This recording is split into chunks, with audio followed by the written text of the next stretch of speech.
Remind members electronic devices should be switched off, excluding your tablet devices that you are using to view your committee pack. Yep. Members, brief overview of today's business. Ministerial briefing, SL1 on employment rights, a number of SRs. Members, the Minister is here and I know he has limited time with us. Your agreement that we postpone Chairman's business correspondence and matters arising and move straight to the Minister's briefing? Yeah. Agreed? Yeah. Members, apologies that I have at this minute in time is Ms Claire Sugden, Mr Tom Buchanan and Bronwyn McGachan. Any other apologies? Okay, members, we'll go then straight to ministerial briefing, which is point 7 on the agenda. There's no paper anyway. No, there's no presentation. Just wait a minute.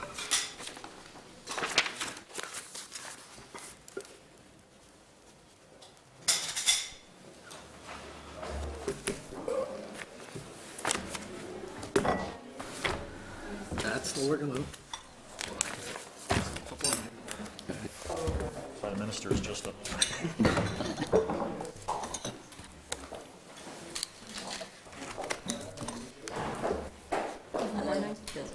Catherine, hi. Morning, Catherine.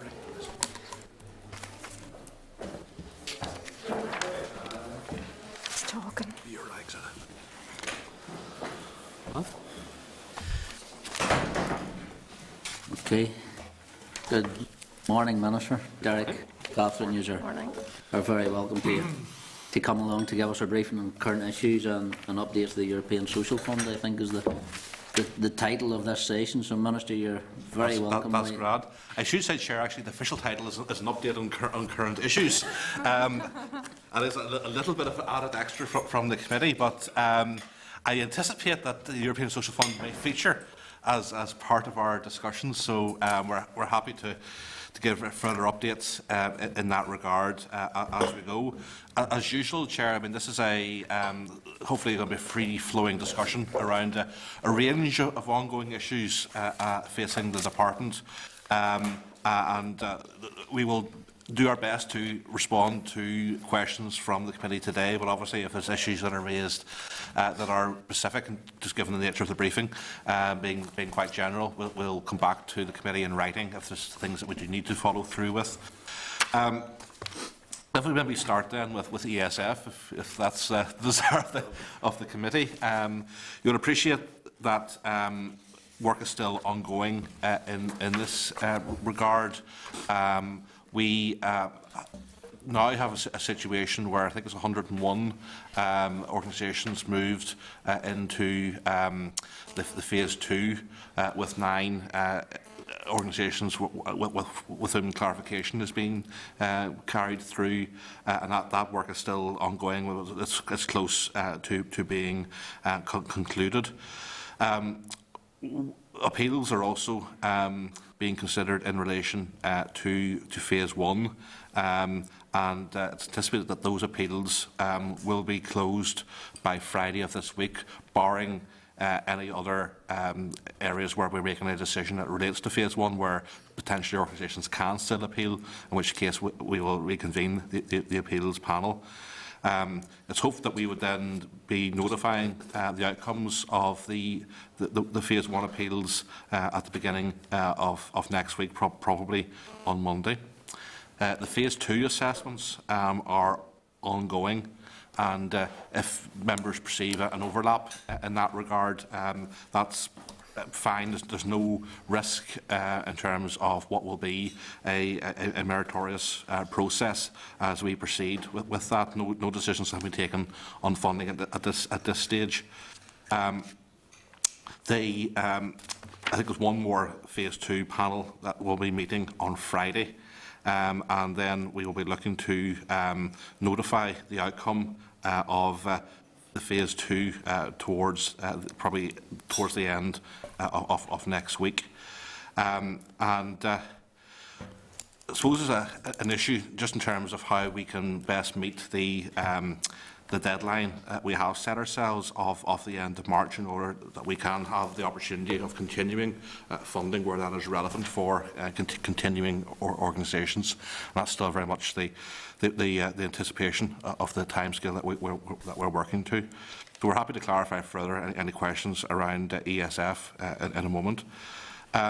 The next issue then is just around the budget, which obviously is probably by far the biggest challenge that's facing this department and also the wider executive and public sector in Northern Ireland. We have taken our decisions for the forthcoming year. Those are not decisions that were entirely of our own making. The committee are well aware of the context to that particular point. There are going to be challenges, particularly in terms of our higher education sector and further education.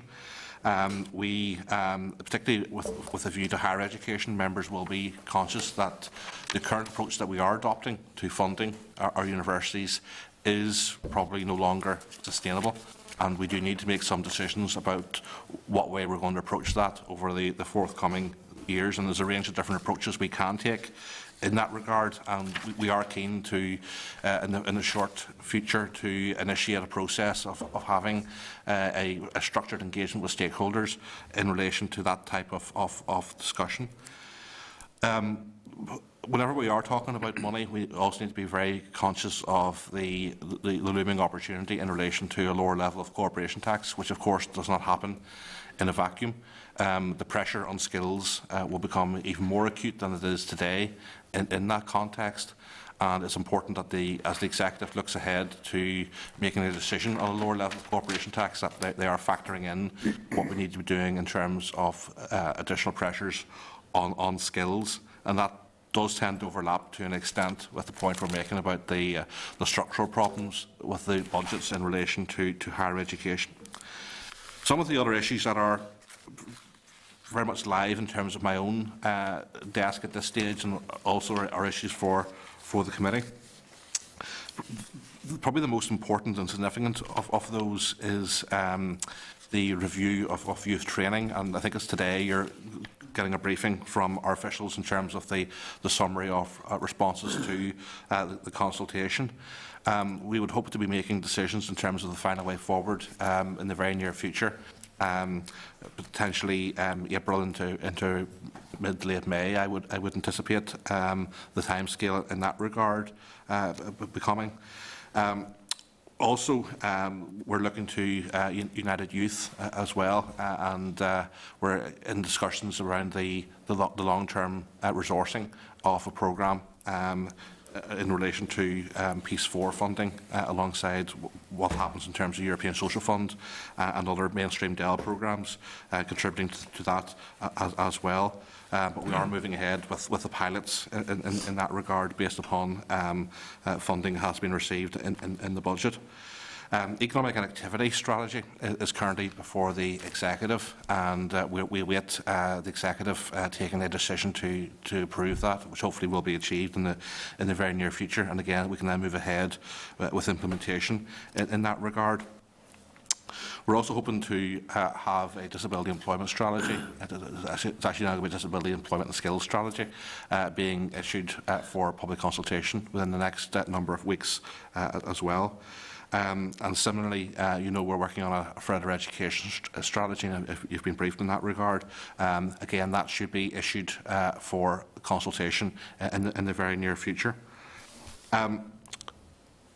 Careers has been an issue that has been where the committee have taken a very strong lead, and indeed you've had your inquiry. I think we've copied to you an emerging implementation plan on the back of the Ambrose panel report, and we've cross-referenced how that interfaces with the committee's recommendations.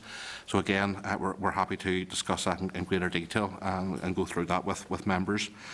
Probably the final issue I would make reference to relates to employment law issues.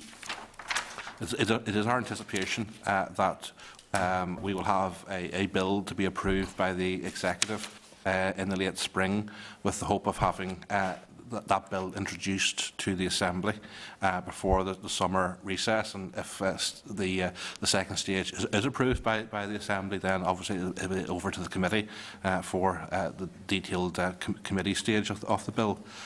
I am conscious that one aspect of that which we hope to add to the bill as it moves is some clauses in relation to 0 hours contracts. And I am aware that the committee have expressed some concern at the approach that the department has taken. And I think there's a specific desire to see a ban in this regard, which is a position I'm not entirely unsympathetic to. I'm not here to defend this employment practice, but I think there's also need to be realistic, both in terms of what is capable of being agreed by the Assembly, but also the dangers of unforeseen consequences if we try to ban something in the sense of either people losing job opportunities, flawed as they may well be, and then being dependent upon welfare as opposed to not being in employment, and also the ability of employers to simply circumvent a ban and come up with a different approach to casual employment, which we then have to reconsider our approach as a government to. So at this stage we are suggesting that regulation, and indeed strong regulation, is the most appropriate route to take. The committee will have every opportunity, as will the Assembly as a whole, to shape any future legislation in this regard and to ensure that we are approaching it in a balanced and a responsible way. So, as a department, we initiate, but it's very much for the committee and the Assembly then to take forward as the final outcome in that regard. That's hopefully, Chair, just a run through what is in our estimation are the main current issues that are facing the department. There's ongoing work in terms of implementation of the strategies that we have agreed and the policies that are in place. But in terms of policy, those are the main points that are the most live issues that are current. And I'm happy to answer your questions. Okay, Minister, thank you very much. I suppose going back to the initial point, as the European Social Fund, as are aware, there has been a keen interest by the committee in following through on it. Where are you timeline-wise? Do you still think you'll meet the targets for the end of the month? Yes. Excuse me. It is our intention that we will be indicating to the vast majority of successful organisations before the end of the month. We will need to make a judgment as to how we're going to allocate the funds in relation to phase 2. And we have the complication that we will have conducted the scoring in terms of the phase 2 panels, and based upon that we then will have a rank order in terms of the scores that the different organisations have achieved. As you know, we're 1.8 times oversubscribed in terms of the bids versus the available resources, so we're not going to be able to fund everything. But where we are in a position, based upon that rank order, with a degree of certainty to let organisations know that they will be receiving funds or not receiving funds, we can communicate that to the organisations so they can proceed with a degree of certainty beyond the 1st of April. Where we have a complication is in terms of appeals coming through and how that then impacts upon the table. And we have the ability, through the resources that are available to us, to manage that uncertainty. So we can indicate on the back of phase 2, while we still have some live appeals, that organisations will be in receipt of funding under ESF. Okay. 1.8 million, I think, was your budget allocation as a shortfall towards ESF. Is that still a factor in your calculations on the scoring then? You mean in terms of the current budget allocations?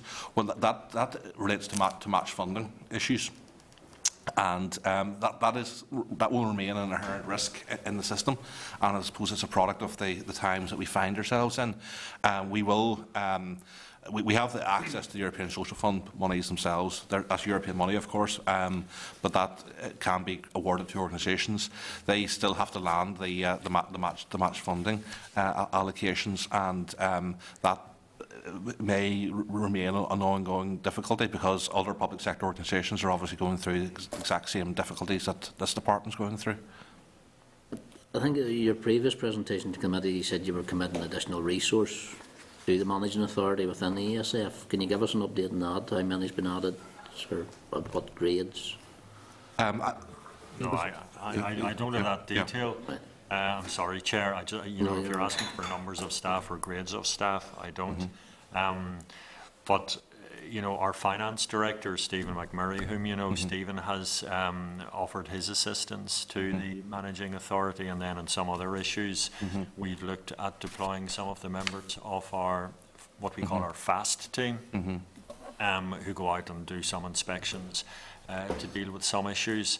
But so far as the assessment, both the Phase 1 assessment and the Phase 2 assessment is concerned, everything is set up to meet the deadlines that the Minister has. I would suggest that probably the bigger challenge for us, which is not a barrier, but it's probably the bigger challenge, is the coordination in relation to panels, particularly around appeals, particularly where you're involving people from different organisations coming in and having to coordinate diaries to make that happen.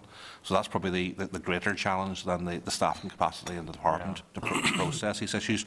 But that said, I mean, in terms of where we stand today, we're hopefully going to be in a position to give an indication on outcome to the vast majority of organisations towards the end of next week. Okay.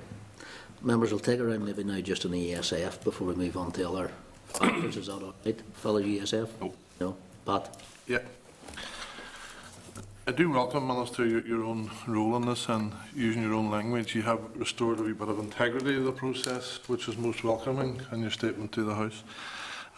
Some of the concerns over ESF is trying to ensure now that we have a geographical spread of projects, that we have a spread in terms of youth, women's projects, disabled projects. So how can you assure us that in the system the process will enable that to happen? Well, you have a clash then between two different sets of potential outcomes. You have, in essence, the merit order, which may not in itself produce a total geographic and sector spread across the piece. If we feel that there is a major issue in that regard, we will look to see what we can do in relation to a second call to rectify any potential shortcomings in provision, and we have the capacity to do that. It may involve some discussions with the European Commission in that regard, but I would anticipate that it's in their interest, as it is in our interest, to ensure that European money is being used to get the best possible outcome. By the same token, if there is an issue with respect to over-duplication in particular areas, we can take decisions there not to proceed with an overcapacity of projects who are all essentially doing the same thing, which again is against both our departmental objectives and also the objectives of the Commission in ensuring outcomes. So if we have an overcapacity in terms of areas, we were clear in the guidance notes that we can take action in that regard to best ensure that we have coverage. From my understanding of what's happening with Phase 2 to date, we are seeing with the revised approach around management accounts, a better spread across sectors and geography. That's never going to be 100% in terms of the nature of a process where groups bid in, rather than that where a statutory body has a duty to provide services on an equal footing across the region. But that's the means by which we will manage the risk in that regard. The roadshows as well that were a new addition to the process will have encouraged applications on a much more even geographical spread as well. So at this stage, we can't give an absolute definitive answer until we see the final merit list. But something that I'm very conscious of as a minister, ensuring that we have a proper coverage. I don't want to see a perverse result where we're not actually delivering the outcomes. Fundamentally, this is not about us funding organisations A, B, C and D and stepping back. This is about us working in partnership with the community and voluntary sector to deliver policy outcomes on behalf of this region. One further question, and I appreciate that, Minister, it's obviously something that you're clearly focused on. Yeah. One of the big issues coming out of all the discussions we had with the community and voluntary sector was at the present time, the level of money that's owed to them by your department. Serious money. You know, hundreds and hundreds of, if not millions of pounds are owed presently by your department. The rule or guidance notes this time around only advance monies of 5% as a cause of concern to many of the groups out there. Given that, you know, they're owed X amount of money, but they may only get a very restricted 5%. Are you inclined to have a review or look at that again? Derek, you want to... Yeah, I mean, it's a fair point, Yeah. and I've been made conscious of that. In terms of the assessment for this set of applications for the next European Social Fund programme, if I can assure the committee, we made sure that in the financial capability assessment we took account of monies owing to groups by, for example, the Department European Social Fund money from the Department, and so that they weren't penalised for that, you know, that appeared as a creditor, so we took that into account. But I do take your point about the need to move money quickly and efficiently to organisations, and we need to look at that. Now, when I was speaking to the Chair earlier, I was talking about additional resources that we'd put into the Managing Authority, and I think that's one area we need to look at. The other side of that problem, though, and I mean, it goes back to the financial capability assessment and why we need to get this right.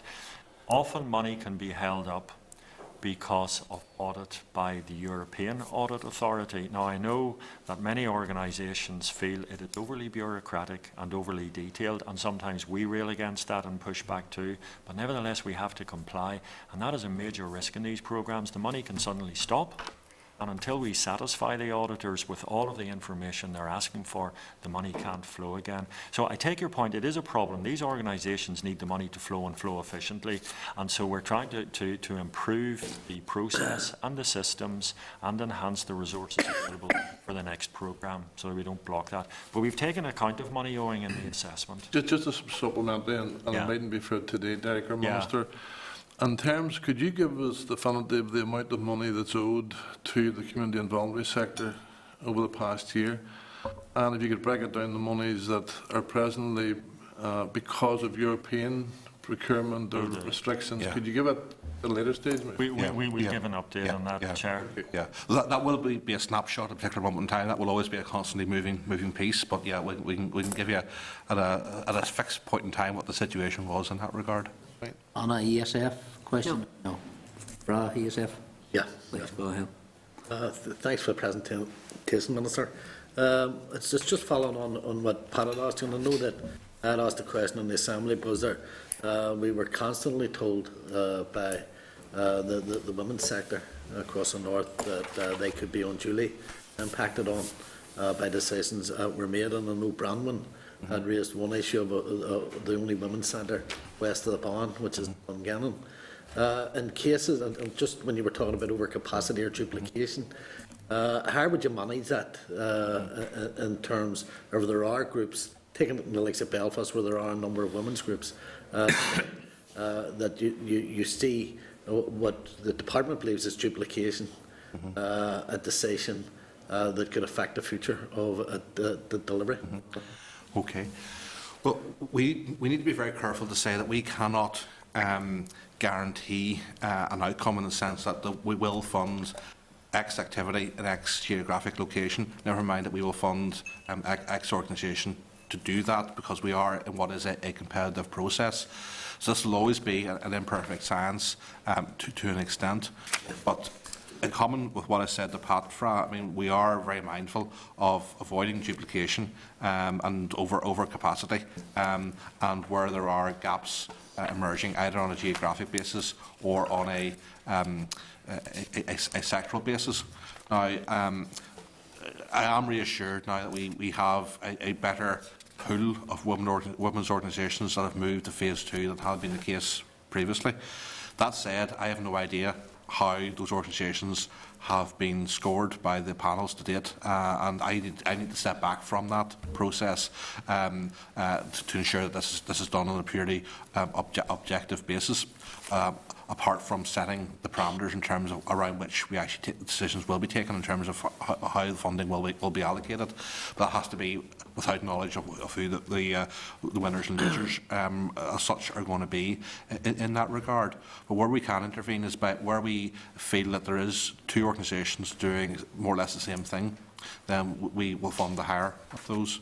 And that was set out in our guidance notes. If by the same token we feel that there is major geographical or sectoral gaps emerging, then we have the potential to doing a second and more discreet call around those particular areas. We would need to get permission from the Commission to do that. However, given that it's as much in their interest as our interest that European money is used strategically, we will be hopeful that that would be the case. Just one fair point, and it's just again elaborating on what Pat had said, saying there are many groups out there that obviously in terms of the money that's owed, blame the department on it, and I think it's probably down to how it's communicated that the many groups that may be beyond the department's gift to be able to do anything until the money is cleared. And I think this whole process is probably threw up some difficulties in how things are communicated to the groups. Will the department be reviewing how this whole thing has been handled and ensure that, especially in terms of money that's owed, that the groups will be quite clearly made to understand that it's beyond the department to do anything about it until such times as Europe finishes their audits? Sorry, yes. That's one for you. I think that's a very fair point. I suppose the one hope on the horizon is that for the incoming European Social Fund, some of the bureaucracy around the claiming process has been relaxed, and we would hope that it wouldn't be as difficult for organisations to claim, or that the documentation is fulsome, the requirement for the documentation. But I do take your point. I think that if organisations are not getting money, they need to be told in very, very clear terms why they're not getting money, what has held it up. And if we can do it better, we have to. And, you know, without knowing all of the detail, I'm quite willing to accept that we can do better in this regard in terms of communicating and processing it, and we will look at that. That's a commitment. Thank you. Dan, Sidney? Yes. Well, thank you, Chair, and thank you, Minister, for coming along today. And even apologies for being slightly late. Just a couple of points for clarification. You tell us 101 organisations have moved to phase 2. Yeah. The appeals are ongoing, and I'd have to say it's good, as Pat says, that we're now moving to that situation. But we're moving to that situation. Can you tell us how many applications appealed the first time round? Do we know? I think it was around about. I think it's about 14 to date, and I stress the word "to date" in that the option for an appeal is still live. It actually closes later today, so in theory, other appeals could be lodged within the next number of hours. So that was 14 out of how many really that didn't meet the criteria? Well, at this stage, we're talking 24 that were eliminated in terms of 14 out of 24 in terms of phase 1. Yeah. Can I ask? We got a lot of lobbying from groups and organisations. Would you say now, Minister, that lessons have been learnt, and were those complaints justified in any way in relation to the 14 appeals coming through? Well, I think you need to maybe separate out the appeals themselves from process, and it does not necessarily follow that because appeals have been granted that there was necessarily a flaw as such. Appeals panels will look at things from their own perspective, and there was a very clear guide given to the appeals panel around the criteria to be using, but it's for them to interpret that as to whether they were applicable in those particular cases. I'll just look up if Derek could just look up the wording on that point. Yeah. Well, I mean, can I maybe just specifically answer the question about a lesson learned? And I think there has been a lesson learned here. The one issue which I think caused the most complaints, the single largest number of complaints, previously, and we discussed this the last time we were here, was around the issue of the requirement for management accounts to be submitted. Now, I still adhere to the view that it's entirely reasonable in looking at an organisation's financial position to have management accounts as well as annual audited accounts. But where we learnt the lesson, and where I put my hand up, we should have specified very, very clearly to organisations, this is exactly what we mean by management accounts. Okay? There was a line in the guidance notes, and I suppose, you know, one person might find it reasonable. We asked for audited accounts and management accounts, not either or, but both and. However, because so many organisations somehow either failed or omitted or whatever to submit management accounts, it waved a red flag to us, to the Minister. Something has gone wrong here. People have misunderstood, which is why we reran the process and said, okay, this is what we mean by management accounts. Now, we will give people a second opportunity. That was the big lesson learned. Apart from that, there was no other specific issue, you know, no single big issue coming out of it. It was the management accounts issue, and we tried to remedy that, and unfortunately that kind of elongated the process a little bit. Yeah. Just to add to that, Chair, the grounds for appeal are twofold. Either the outcome was a decision no reasonable person would make on the basis of the information provided in the application, and/or there was a failure in adherence to procedures or systems. Now, we don't have access to the specific rationale for each of those 14 decisions that were taken to grant an appeal. It may not necessarily follow that those were related to management account issues. There may well be other considerations that were part of that process. But Derek has outlined, I mean, the main issue for me around where we did take a decision to change the nature of the process by running by providing everyone the opportunity to provide revised information was based upon that interpretation of management accounts. So for us, the issue around the integrity of the process was a very narrow point around that. Obviously, that did, however, create a large number of ramifications for organisations. But for us, I know the committee have said about the process being flawed and lacking integrity. We, as a department, very much refute that. But where we do concede and recognise that there was an issue was on that very specific point around management accounts. Thank you for that response, and it's good that we are moving to a position where this can be finally rolled out. Just quickly, Chair, you said 1.8 oversubscribed. Yes. Will that be can you see that as after all the appeals, will it still be 1.8, or is that 1.8 from the initial application? From the initial point. So it's likely to be maybe slightly less than that. Yes. At the end. Yeah. So you have to bear in mind that first of all there will be some organisations that are ruled out at phase 1, so that will have an impact in terms of the 1.8 times oversubscription. The second point to bear in mind is then that not every organisation will meet the pass mark for phase 2. So just because an organisation is through phase 1 doesn't mean they're going to pass phase 2. From memory, I think the pass threshold is 115 points out of, I think it's maximum of 170. So if an organisation is above that line, they are eligible for funding, and I stress the word eligible. If they're below that line, then they're not eligible for funding.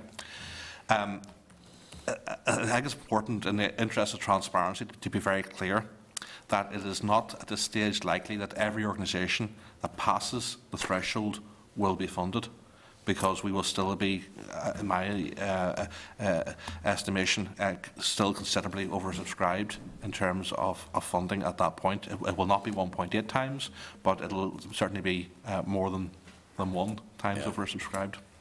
Okay, Minister, thank you. So there will be some people who are where we have deemed an organisation to be worthy of funding, where we simply do not have the resource to do that. Equally, there may well be organisations that we do allocate money to from the fund, for whom that they maybe will struggle to secure and sustain match funding, and that project may not be able to proceed for other reasons as well. So there's still a degree of risk in the process for organisations. That's the nature of the process that we're in. Okay. Minister, I know Phil wants in, but I know you're refuting our position that your process was flawed. Can I still make it clear it will still be this committee's belief? That's right. And that's why you had to take some of the actions that you did. That's, I know Derek says about flag waving, not get anti-flag waving, Derek. No, I didn't mean that in a pejorative sense, Minister. If I could use the term flawed in that regard to say where we differ is that we are accepting that there was a problem in relation to a very specific aspect. The committee probably have used that language over a much broader range of issues. We've actually yet to receive any specifics in terms of any points that to back up the points that the committee are making in that regard, and we're happy to engage with those if anyone wishes to make such points. There will be when the process finishes at this point in time, Minister. Phil, on ESF? If it was that badly flawed, Minister, somebody here would be calling for your resignation, maybe. Sorry, who's that? If it was that badly flawed, maybe somebody calling for your resignation, so you can take some comfort from that, maybe. In terms of the perception there might be a geographical imbalance, have you any indication as to what the criteria you'll be looking at in terms of assessing that will be at this stage? No. No, I think it's something we will have to make a judgment on once we see the final picture in terms of funding. The process around addressing duplication is built into the system, but then the issue about where gaps have emerged will have to be a judgment call as we look and see that the final picture, and then we will have to make a determination as to whether or not we do need to look to try to rectify those particular points. And when can we expect that to happen? It can happen fairly quickly. Now, the process around a second call will take longer, but we will be able to make a decision on whether we need to take action to rectify any gaps. That can be taken pretty much instantaneously at the end of March, beginning of April. And would a second call to fill in those gaps be available to new applicants, or only those that were unsuccessful in the... I stand to be corrected on this, but I imagine it will be an open call, provided that people meet the particular criteria around which the call is based.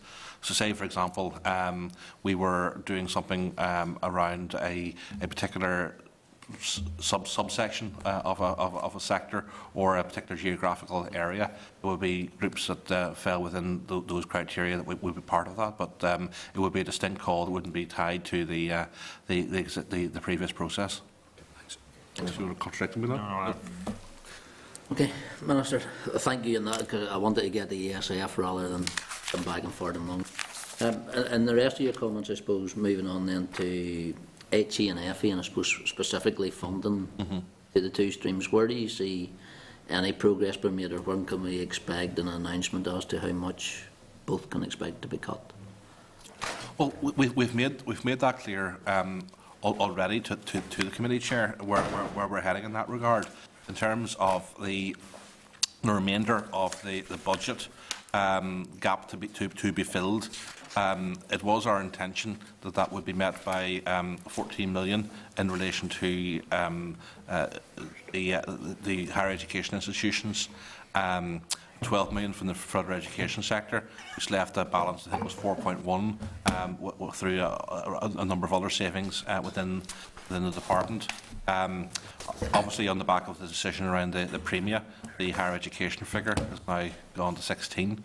But that is in essence the direction ahead of us. So that we have reported those to the committee about a number of weeks ago. So that situation is unchanged, and that's what's. I'm aware you've reported them to us. I'm just trying to tease out how you've went on with the institutions themselves. Yeah, well, they've been notified of what's happening, and it's now for them to work through the detail of those. So if we break that down, the further education sector, there's a degree of consensus within the sector around areas where savings can be found, and we outlined those previously.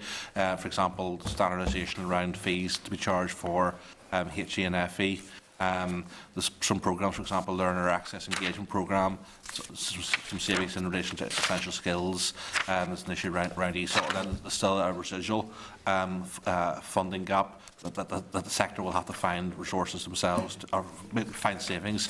That's around about £1 million.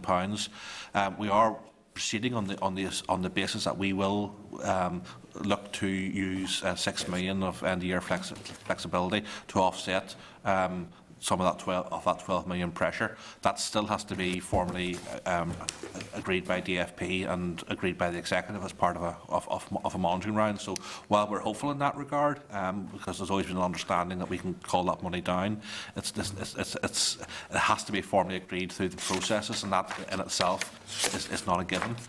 So that is an inherent risk in the system, and if that proves not to be the case, we will then need to revisit the FE situation. In terms of the universities, we're in a position now to notify them of the precise cut that they will be facing in the year ahead across their teaching and research grants. The one thing the last piece of that jigsaw was in relation to the outworkings of the Research Excellence Framework results from December in terms of their impact upon the QR funding formula between the different higher education institutions. And in that regard, we were waiting to see what decisions HEFCA were taking in England with respect to the distribution of funds, and it was always our intention to follow their model, to have an objective standard around which we could take a decision in that regard. So the institutions will now be aware of the pressure that is being faced in terms of actual cuts directly to both institutions. It's for them to work through how they will then manage that pressure. We have a commitment that there will be a protection of narrow STEM subjects, given their importance to the economy. But apart from that, we're not seeking to micromanage the universities. They have the flexibility to move between teaching grant and research grant, depending upon their own sense of priorities. They may have some ability to manage some of the pressure for the forthcoming year through some use of their reserves, or they may not wish to take that decision. But there will be an outworking in terms of places that will be eliminated on the back of these decisions, and I would expect announcements in that regard to be made very soon. But that won't be announced by the department, it will be announced by the universities and colleges. With the reduction, I think this issue has been raised before, with the reduction in numbers of university places and college places, your vocational skills and your apprenticeship programmes becomes all the more important. Have you a commitment to fund those to an extent that will meet that demand? Well, we can't say that we will fund those to an extent that to meet demand that will result in terms of a shortfall in places like college and university. I mean, we are in a bad place in terms of what we're doing around skills. There's absolutely no getting away from that. What we can say is that we're not making any cuts to existing apprenticeship NI and training for success places. There may well be revised budgets based upon anticipated levels of demand for those places, but those will remain a demand-led provision. In terms of the new apprenticeship strategy and the forthcoming youth training strategy, you'll also be aware we received 7 million from the Change Fund, or I think 7.5 million, to enable us to proceed with piloting around those strategies. That fund is in place, so we have the resources to begin work on those strategies. But we're not in a situation where we can say that those new initiatives will take care of the shortfall that's going to be found elsewhere. We are seeing a net reduction in our ability to invest in skills. And I find myself in a situation where I'm very worried and very troubled about our ability to meet current pressures in terms of what the economy is looking for, never mind anticipated pressures under a lower level of corporation tax. I mean, it is an extremely concerning situation that we find ourselves in. We will look to see what we can do more efficiently around resources. In some ways, I mean, higher level apprenticeships are a more efficient way, both in terms of cost to the state, because, for example, there's no student support costs because someone's in a job and they're getting paid their wage and salary. But they also have a stronger matching in terms of supply and demand within the economy, because employers are very much in the driving seat about what areas people are being trained and educated in, as opposed to the slightly less certain approaches taken through colleges and universities. As we move on then, I suppose, to the new department structure in regards to the Department of the Economy, do you think there'll be a better understanding for those concerns and a better support? Well, it certainly won't do any harm in that regard. And I think consolidating economic policy alongside the levers to deliver economic policy under one roof makes a lot of sense. That's probably a broader point than simply what you would term in terms of skills policy, and the skills levers, skills and the economy probably are massively overlap. So in that sense, a consolidation will be a positive. That doesn't say that at this stage that there's not a coordination happening, but having it under one roof will make that more efficient than is the case at present. Phil? Thanks, Robin, and thanks for the information. I want to deal with the issue of zero-hour contracts. And you've said that you're not here to defend this employment practice, and I wouldn't expect you to, but I genuinely would expect you to do more to try and resolve the problem. You talk about the unforeseen circumstances that may arise if you legislate for the abolition and the banning of zero-hour contracts. Can you tell me what they are? Well, what do you think these unforeseen well, first of all, we are seeing a casualisation of the labour market, and Northern Ireland is not unique in that regard. There may well be some circumstances in which that flexibility suits employers, probably most circumstances suits employers, but there will also be circumstances where it suits individuals.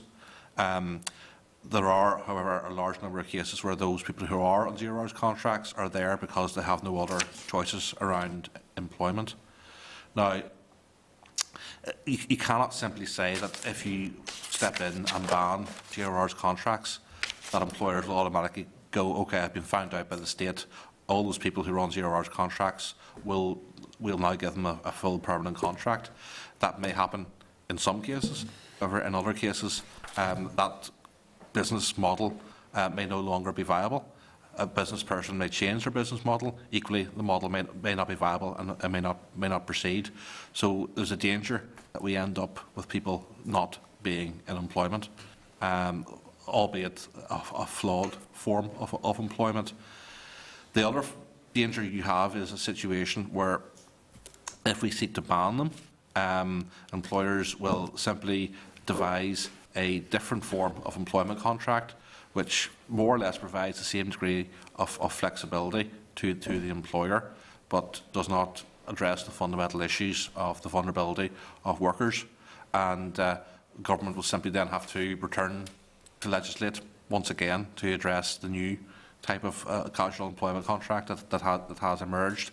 So we end up in a situation where we're constantly chasing our tail and trying to keep up with what is the practice within the market. So it's very easy for us to say, let's go out and ban these, but we need to be careful of the unintended consequences from that, which is why we're suggesting that we go for regulation as the approach. That's not to say that in due course the Executive and Assembly down the line may choose that, yes, they do want to ban these, but in the first instance I think it is a more proportionate response for us to seek to regulate them, to see if that can effectively address the problems, rather than simply automatically overreaching and creating a situation where we end up with outcomes that were not those that we wanted to deliver, but they have been the unintended consequences of our actions. Right. I mightn't necessarily agree with what you're saying. You might accept that. Did you watch Panorama the other night? I've been very busy the past, but no doubt you're going to recount to me what happened. Well, it was a programme ahead of the election, and it's a part of a series of programmes that Panorama are doing on what Britain wants. And of course we're excluded from that in geographical sense. But this was about the right to work, and there was very powerful testimony from a young woman in there that was employed by Sports Direct on a zero-hour contract, and she told how she often went into work and was told when she arrived to go home that she wasn't needed that day. Yeah. Told in the middle of her shift that she was no longer needed and sent home. So this was all being done under employment law. There was nothing illegal against it, but she subsequently took them to a tribunal and settled outside a court about the issue. But it was very powerful testimony, and for me it presented a very compelling case as to why these types of contracts are wrong and immoral. And I genuinely don't accept your argument that we can't ban these because employers will find some other way of circumventing the law and find some other way of exploiting workers. Because at the end of the day, they're going to do it anyway. and I think we should make it as difficult as we can for employers to abuse and exploit employees. So I think it'd be useful for you if you could watch that. It's available on the iPlayer, and I think it would certainly reinforce the message that these things are being exploited, and there's much more that we need to do to protect workers' rights. Well, I mean, what you're recounting from Panorama, I mean, is a little different from what we've read and what we have understood from engagement with different stakeholders in this regard. And I've had accounts on this locally, as well as what we understand the situation as being in Great Britain. And again, I'm not here to say that they are moral or ethical, so I'm not disagreeing with you in terms of the impact that they have, particularly on vulnerable workers or in a low-pay situation. And that situation that you describe is unethical and is creating massive difficulties for the people involved in terms of coming and going and how they plan their week and what certainty or otherwise they have around income and the impact that has on their own financial planning and financial security. But that's why we are looking to address those type of issues through regulation. And I think it's worth stressing that what we are proposing, and that this still has to be agreed by the executive, I should stress, so it's still a live issue, and the balance of what we're suggesting may well change. But we are proposing more stringent regulation in Northern Ireland than is currently being taken forward in Great Britain. So it's important just to put it in perspective. This is not a case where we're basically holding back on doing things. I'm not aware of any mainstream political party in Great Britain that's proposing a ban on 0 hours contracts. And if you dissect the language that the Labour Party are using very carefully, they're not proposing that either. What they are saying is that eliminating 0 hours contracts to them means people moving to a fixed contract after a certain period of time. It does not mean a ban on 0 hours contracts as such. So what you're suggesting would be very far outside the mainstream and is a rush to the most extreme way of addressing the issue, which may in itself not actually be the most productive way of addressing the issue. By contrast, what we're seeking to do in Northern Ireland, in my view, is comprehensive, more so than in Great Britain. So there's 4 different elements to that. We're seeking to have a ban on exclusivity clauses, which stops workers from working for just one organisation. We're looking to introduce a statutory code, which would hopefully address the very particular points that you have outlined in terms of what happened to that particular worker in Great Britain. We're suggesting the introduction of a duty on employers to demonstrate after a certain period of time why someone should not move to a more fixed contract. So if someone is on a 0 hours contract that in effect is working a steady pattern, why should they not have the security that comes from a proper contract as opposed to a 0 hours contract?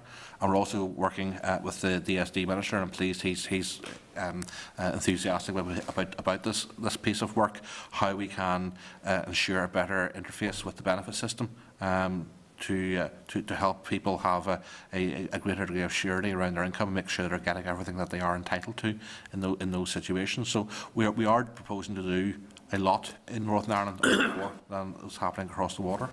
My final question, Stephen, is you're telling me that you won't ban 0 hour contracts, and one of the reasons is because employers will find a way to circumvent it. Mm-hmm. But you're then proposing to bring in a system where they'll have to justify not giving somebody a fixed contract after 9 months, I think it is. Yeah. So, that's very easy to circumvent, because after 8 months and 3 weeks, they'll turn around and give somebody a different amount of hours or give them 0 hours that week, which will then put that employee back to the start again. So even the weak proposals you're bringing forward are very easy for unscrupulous employers to circumvent. Well, I think you're making the point that, that there is no absolute silver bullet in terms of how you address this problem, and the point you make then about someone circumventing the issue by simply moving them to a different pattern for the final few weeks, the employer will be required to make an objective case in that regard, and in the event that has not been the case, that worker would have recourse to a tribunal to enforce their rights in that regard and to challenge whether the employer has been objective or not. And I would suggest a situation where an employer, having established one pattern for X number of months and then in the final few weeks before this looming deadline, radically change the approach to that to a particular worker, that would not meet the criteria of an objective analysis. That would be a subjective approach and would not stand up to scrutiny in terms of a tribunal. The other point I would make to you and indeed to the committee as a whole is that we will move ahead, hopefully with legislation if the executive agrees that happens. It will be open to any member of the Assembly and also to the committee as a whole if they wish to table an amendment to that to have a ban. I mean, simply us putting legislation forward to the Assembly does not mean that is the defined parameters of what is possible or not possible. So if you feel that a proposal to have a ban should be tested by the House, you have the right to do that. You may wish to take a judgment call as to whether that's likely to be approved or not. We all know the mechanisms of which decisions are taken, but that is an option. It's open to you as an individual or to the committee as a whole. You'll appreciate why I'd be more inclined to ask you to do it through the executive in terms of getting cross-party support, but I hear what you're saying. Thanks, Paul. Anna? Thank you, Chair. Thank you to the Minister for all your answers so far, and I really have to say appreciate the Minister coming so frequently to the committee to engage. It's a weekly appointment at this stage, well, this is not the case with other committees, I have to say. I suspect I'll be back in April, and whenever we see the outworkings of ESF, I think the invitation's in the post already, I imagine. Well, I would want to go back to the budget for HE institutes. My understanding through talking to them is that it is inevitable that there could be 900, 1,000 university places being really cancelled or not offered next year. Now, this is really in contradiction to what's happening in the rest of the UK when other universities are encouraging expansion. In fact, many universities don't have a cap now anymore for student numbers when we are carrying on like that. And as you said, with corporation tax coming on board, I mean, this is just madness. How are you going to, you say you're going to have discussion with the HE institutions on restructuring it?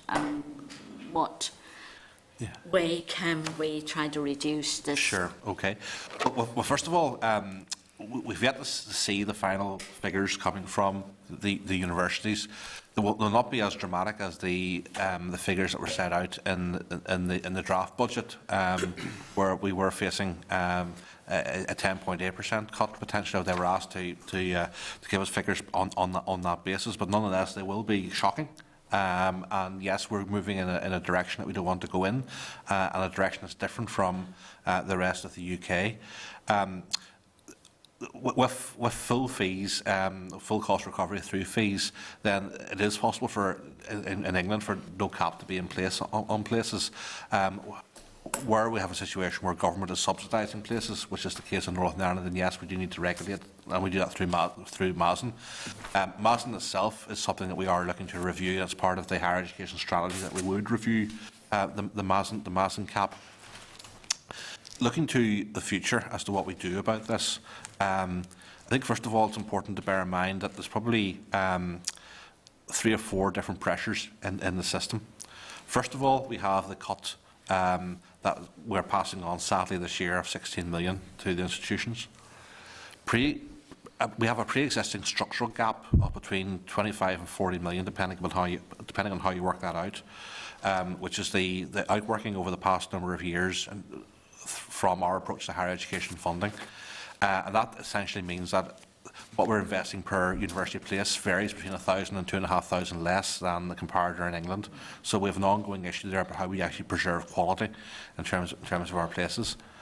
We then have what we need to do to expand the sector, particularly in light of the lower level of corporation tax.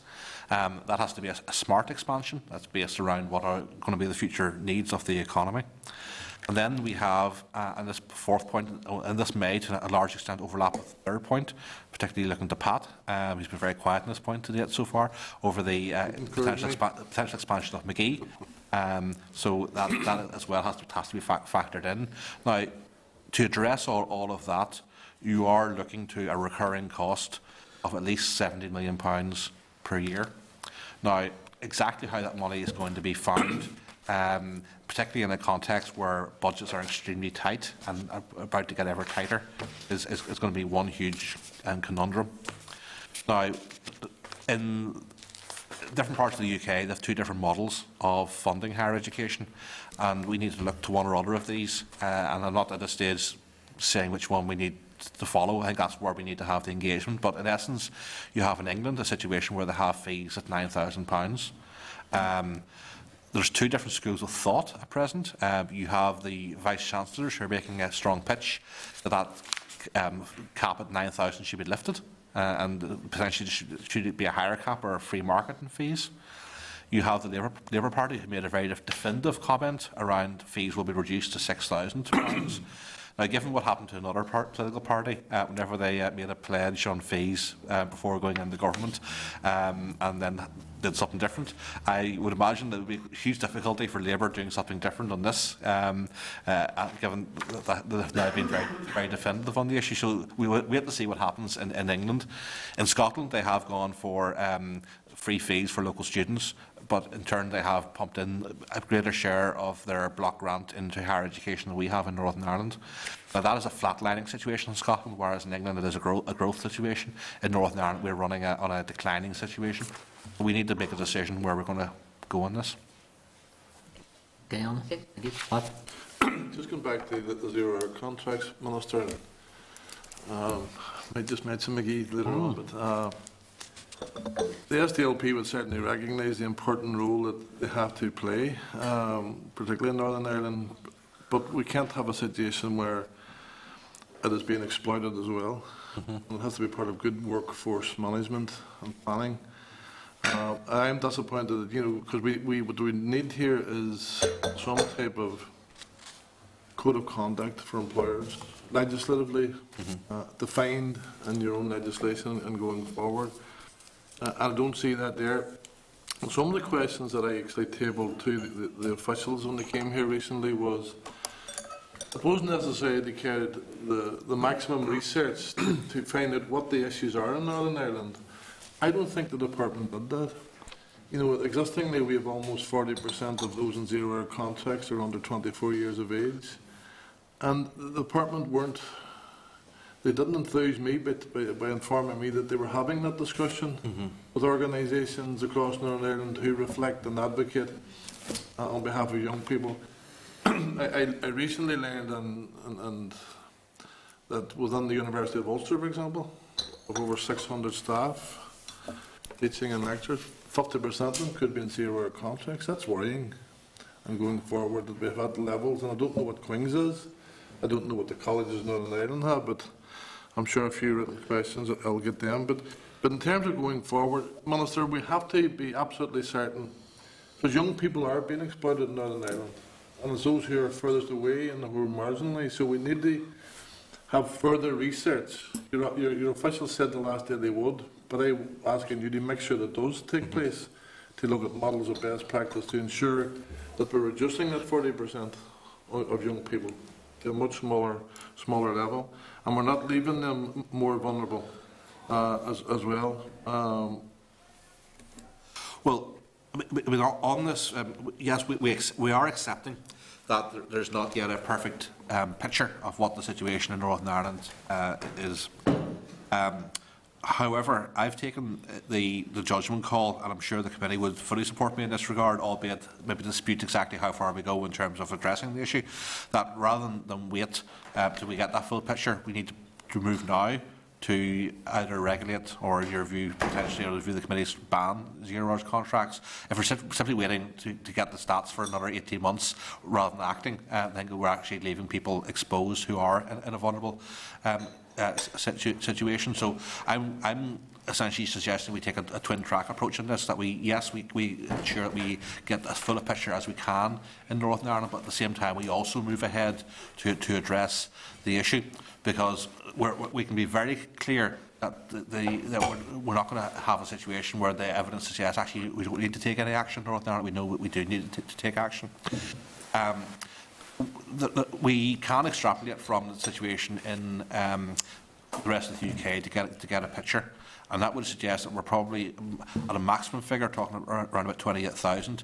I think, given a slightly more different approach to the labour market here, we're talking less than 28,000. That's still a considerable number of people, regardless, who are in that situation, and we know from anecdotal engagement that there are problems. And as a subsection of that, yes, we know that certain categories of person are more likely to be in a zero-hour contract situation. So young people, yes. Those entering the labour market for the first time would be most prone to potential exploitation. They may find equally that some young people do value it. If you're, for example, a student wanting to work casual hours, it may be beneficial. The final point I would make is you talk about a code of conduct, but that's very much what we are proposing. We are talking about a statutory code being put into legislation, so that point is accepted as part of our suite of proposals. Just on budget, Chair, like other members, we are concerned the impact that it's going to have, and you can only deal with the cards that you have, Minister, so I understand that you are in a huge dilemma. Between the universities and the colleges, you know, I have students already contacting me who are uncertain. They've made contact with the system because of the uncertainty over courses that they want. They've been told you'll have to wait until we find out what the budget are. So. Yeah. There is a level of uncertainty, and these are young people who are going to lose as well, because they're going to move somewhere else. Is there any likelihood that there's going to be any comfort during monitoring rounds that might assist either the colleges or the universities? Because what does concern me, given that we have a good reputation of bringing forward young people in the widening participation strategy, that may be lost. Yeah. I can't give you any comfort in this regard, Pat. I mean, we are in a very bad place with cutbacks in places.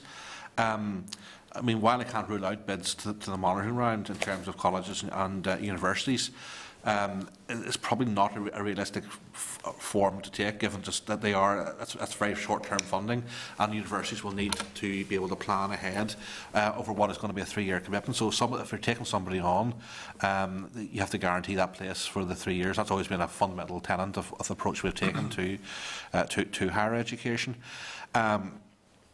And as you know as well, I mean, we are giving the universities more discretion as to how they meet their widening participation targets, but we are being clear that we want to have a very strong outcome focus, and we've asked them not to ensure that they will not see any deterioration. If anything, they will continue to improve our performance in terms of widening participation.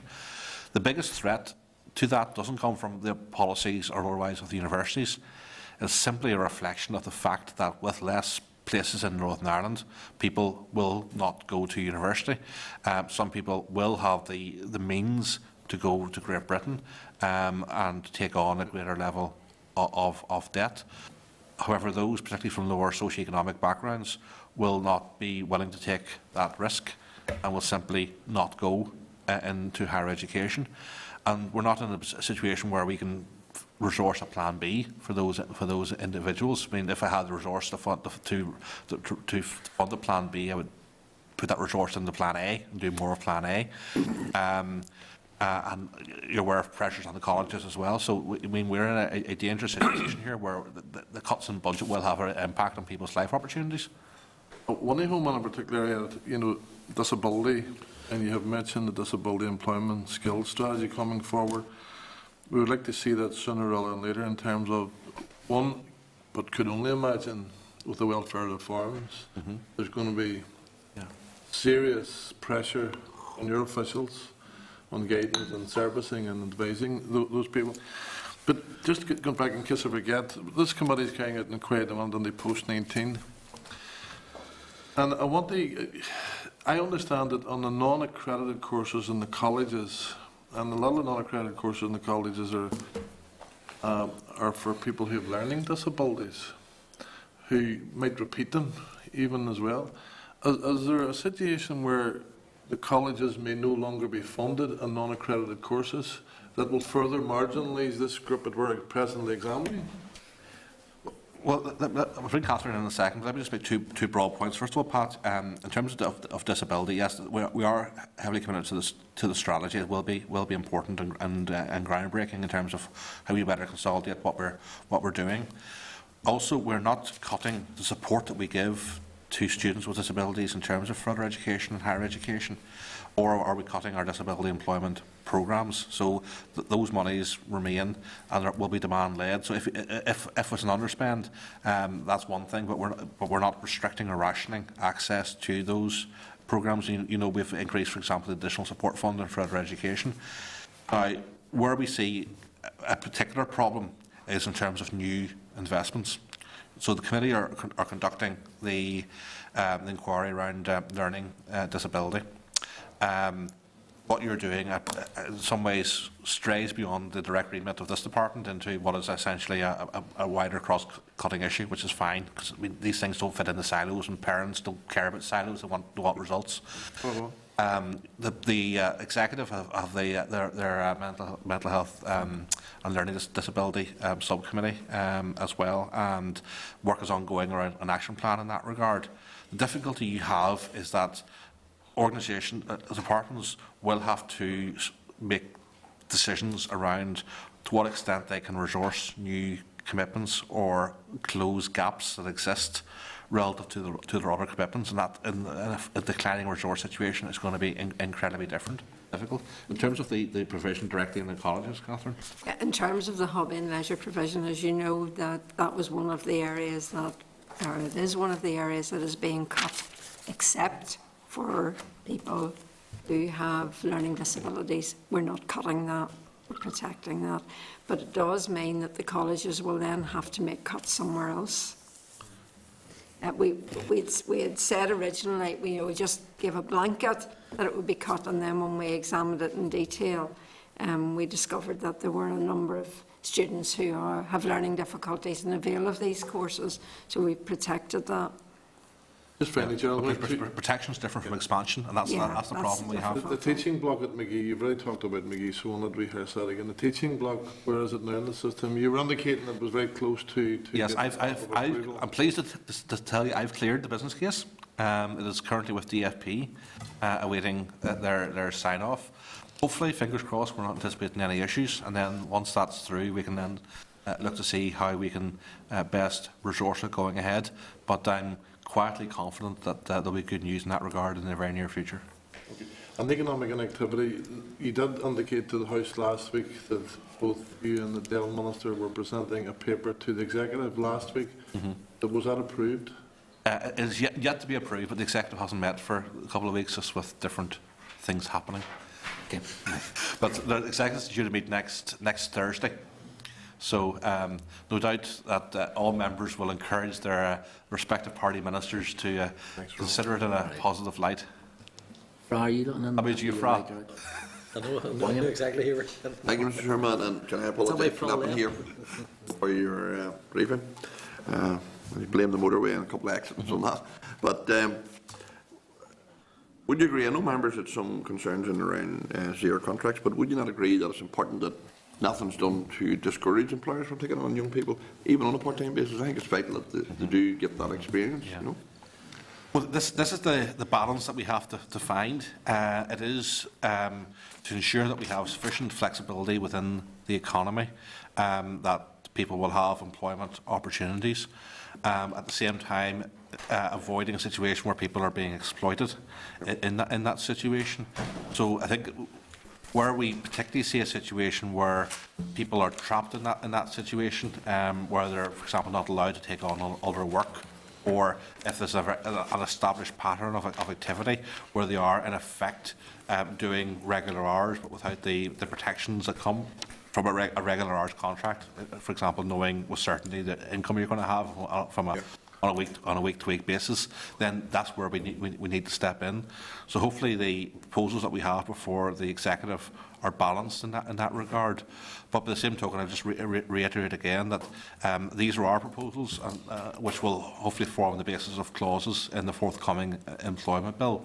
But it's very much for this committee to do the detailed scrutiny and to interrogate all of the different points that are being made. So if people are sceptical about the points that I'm making about the potentially unintended consequences, then that can be challenged in terms of the different stakeholders. By the same token, the need or the argued need for flexibility can also be argued with employers too, and the committee will reach their final decisions in that regard. And any legislation can be amended either through a committee amendment or an individual member making an amendment, and the issue discussed in the House. So, I mean, this is not a die-in-the-ditch issue for the department saying that we must continue to have 0 hours contracts and all we can do is regulate them. We are open to hearing the views of members and other stakeholders and finding what is a solution that works in the interests of the whole community and the economy and also individuals. Now, we reckon that where we've pitched this is in that territory, but we're happy to be challenged and to shift accordingly based upon that challenge. Okay. Minister, thank you. You give Pat good news there about the Teacher Training College in Magee. Hopefully soon. Hopefully soon. Have you any update on the NRC business case?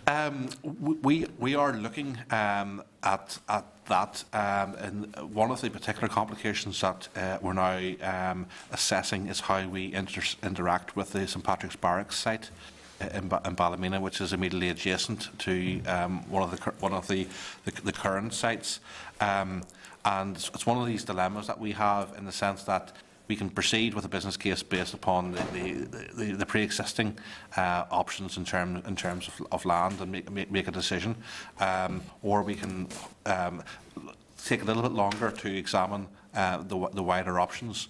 On balance, we're leaning towards doing the latter because I think it would be short-sighted not to fully consider the options for integration with other public sector provision and the added value that could come from that, rather than operating in a silo mentality, which people often accuse departments of doing.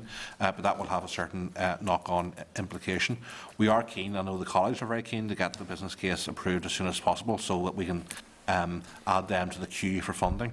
But on the one hand, we do accept that there are pressures around capital in the NRC area, and that there hasn't been the same degree of investment relative to other parts of Northern Ireland in recent years. So that is an area that we're very keen to address.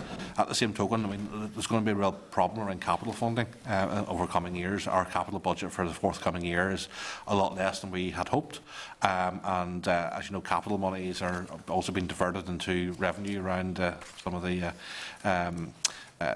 aspects of the voluntary exit scheme, and so that creates an opportunity cost as well. So all we can do is get the business case through as quickly as we can, albeit with that particular consideration, and be in a position to look for the money as it becomes available. Honest, you recently met, we were in Brussels and met the Commission recently, and I think one of the issues you raised was the European Globalisation Fund in relation to the Gallagher's JTI workers. Is there any update on that? Well, the situation is largely as I reported to the Assembly. I mean, we can consider making a bid. That bid would need to be through the Department of Work and Pensions in London as the member state.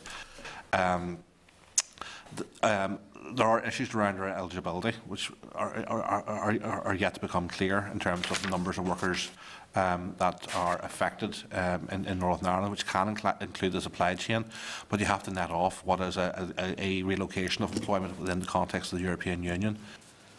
We also have to ensure that what we're proposing is added value beyond the types of interventions that we would ordinarily do as a department, and what we do actually is actually good by European standards. So we then have to ensure that our national government is willing to do this, and they haven't been willing to process an application yet. So we are minded to do an application, but we're still a number of months away from making that application because the issue doesn't come live until May 2016. if I had to make an assessment at this stage, I would say that it is probably less than 50-50 that we would be successful in terms of making that application, largely based around issue about the eligibility of us making a bid on a successful basis. So. Minister, I'm conscious of your time. Pat, very quickly in the last... On the Steps to Success programme, when would the committee be expected? When will we receive an update report? I'm conscious that when a number of the main contractors came here, they were enthusing us with a number of subcontractors they're going to use in the local area. I spoke to 2 over the weekend, and they haven't had a conversation, not even a conversation, with the main contractor, who were named at this committee as being one of the key players. We can take a look at that. It is ultimately for the main contractors to manage that. I am conscious, Chair, that I'm not sure if it's been formally communicated just yet, but in terms of the forward work programme for the spring, there will be a session to scrutinise the delivery to date of Steps to Success. That will be very much an interim review based upon the initial number of months. We won't be in a position yet to give full figures in terms of sustained employment as we do with Steps to Work, just given the switchover between the programmes. But at that stage, we'll be able to engage and to take on board the comments that have been made. This is never going to be a perfect rollout, just given the scale of what's involved. So any feedback that members have, we're very happy to receive that and to consider those points. Okay, thanks, Pat.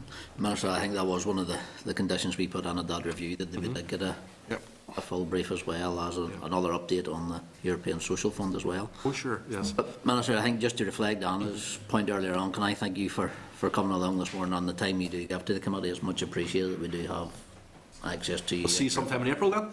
Minister. If not next week. Catherine, thank you very much. Next week. Okay, see you. Okay, thank you. Members, moving back on to our agenda, moving back to item 2 then, Chairperson's Business. Just remind members that the committee conducted its visit to Manchester as part of the ongoing inquiry into our post-special education and needs provision in Northern Ireland. Present, there will be a visit report will be made available soon, and as soon as it's completed. I would inform members it was a very worthwhile visit, and I'm sure Brad and David will be able to update that some of the things we saw was quite a difference to what was being provided here in Northern Ireland.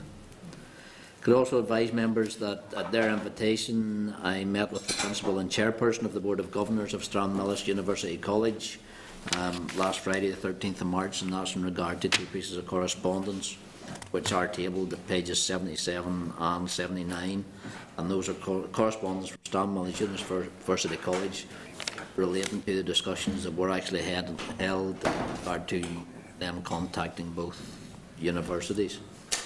Also advise members the Minister has asked Higher Education Division to draft a consultation document in respect of the upcoming consultation on student support arrangements for part-time and postgraduate taught students for publication at the end of March, on policy options for part-time and postgraduate taught student support arrangements. The work is being done to a very tight time scale, and there's little to pass on at the moment to members. A copy of the consultation will of course be provided as the committee just 3 days before the lunch, just to be aware that's forthcoming. Members, draft minutes of our meeting on the 4th of March are at page 7 of the packs. Members are agreed that this is an accurate record of that meeting. Agreed. I'll sign as being correct then.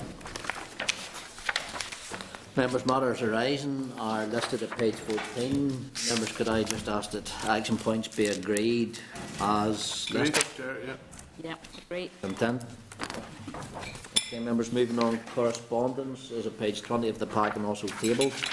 Members, at page 23 is correspondence from Stranmillis University College inviting the committee to hold a meeting and a visit at the campus. Are members willing to take up this invitation? Yes. Ms. Kajal, under forward work for us. Thank you, members. Members, page table 24 is correspondence from NICVA regarding the European Social Fund update and the assessment process time frame. I think we've covered that with the Minister. Members, page 81 is correspondence from Colleges NI offering to host a meeting and inviting the committee to the Best Awards. Members, if you remember, we attended those last year in Ballymena, so members content to take up this invitation as well? Yeah. Agreed? Yeah. Members, at page 79 is correspondence from MENCAP inviting the committee to visit programmes in NWRC and CERC designed to improve the employability of young people with learning disabilities. Members, unfortunately, this is next week and it's next Wednesday, so we don't have time to fit it into our programme. So, just for members to note. Members content, unfortunately. Members, page 83 is our draft forward work programme. It's the draft forward work programme until the 15th of April.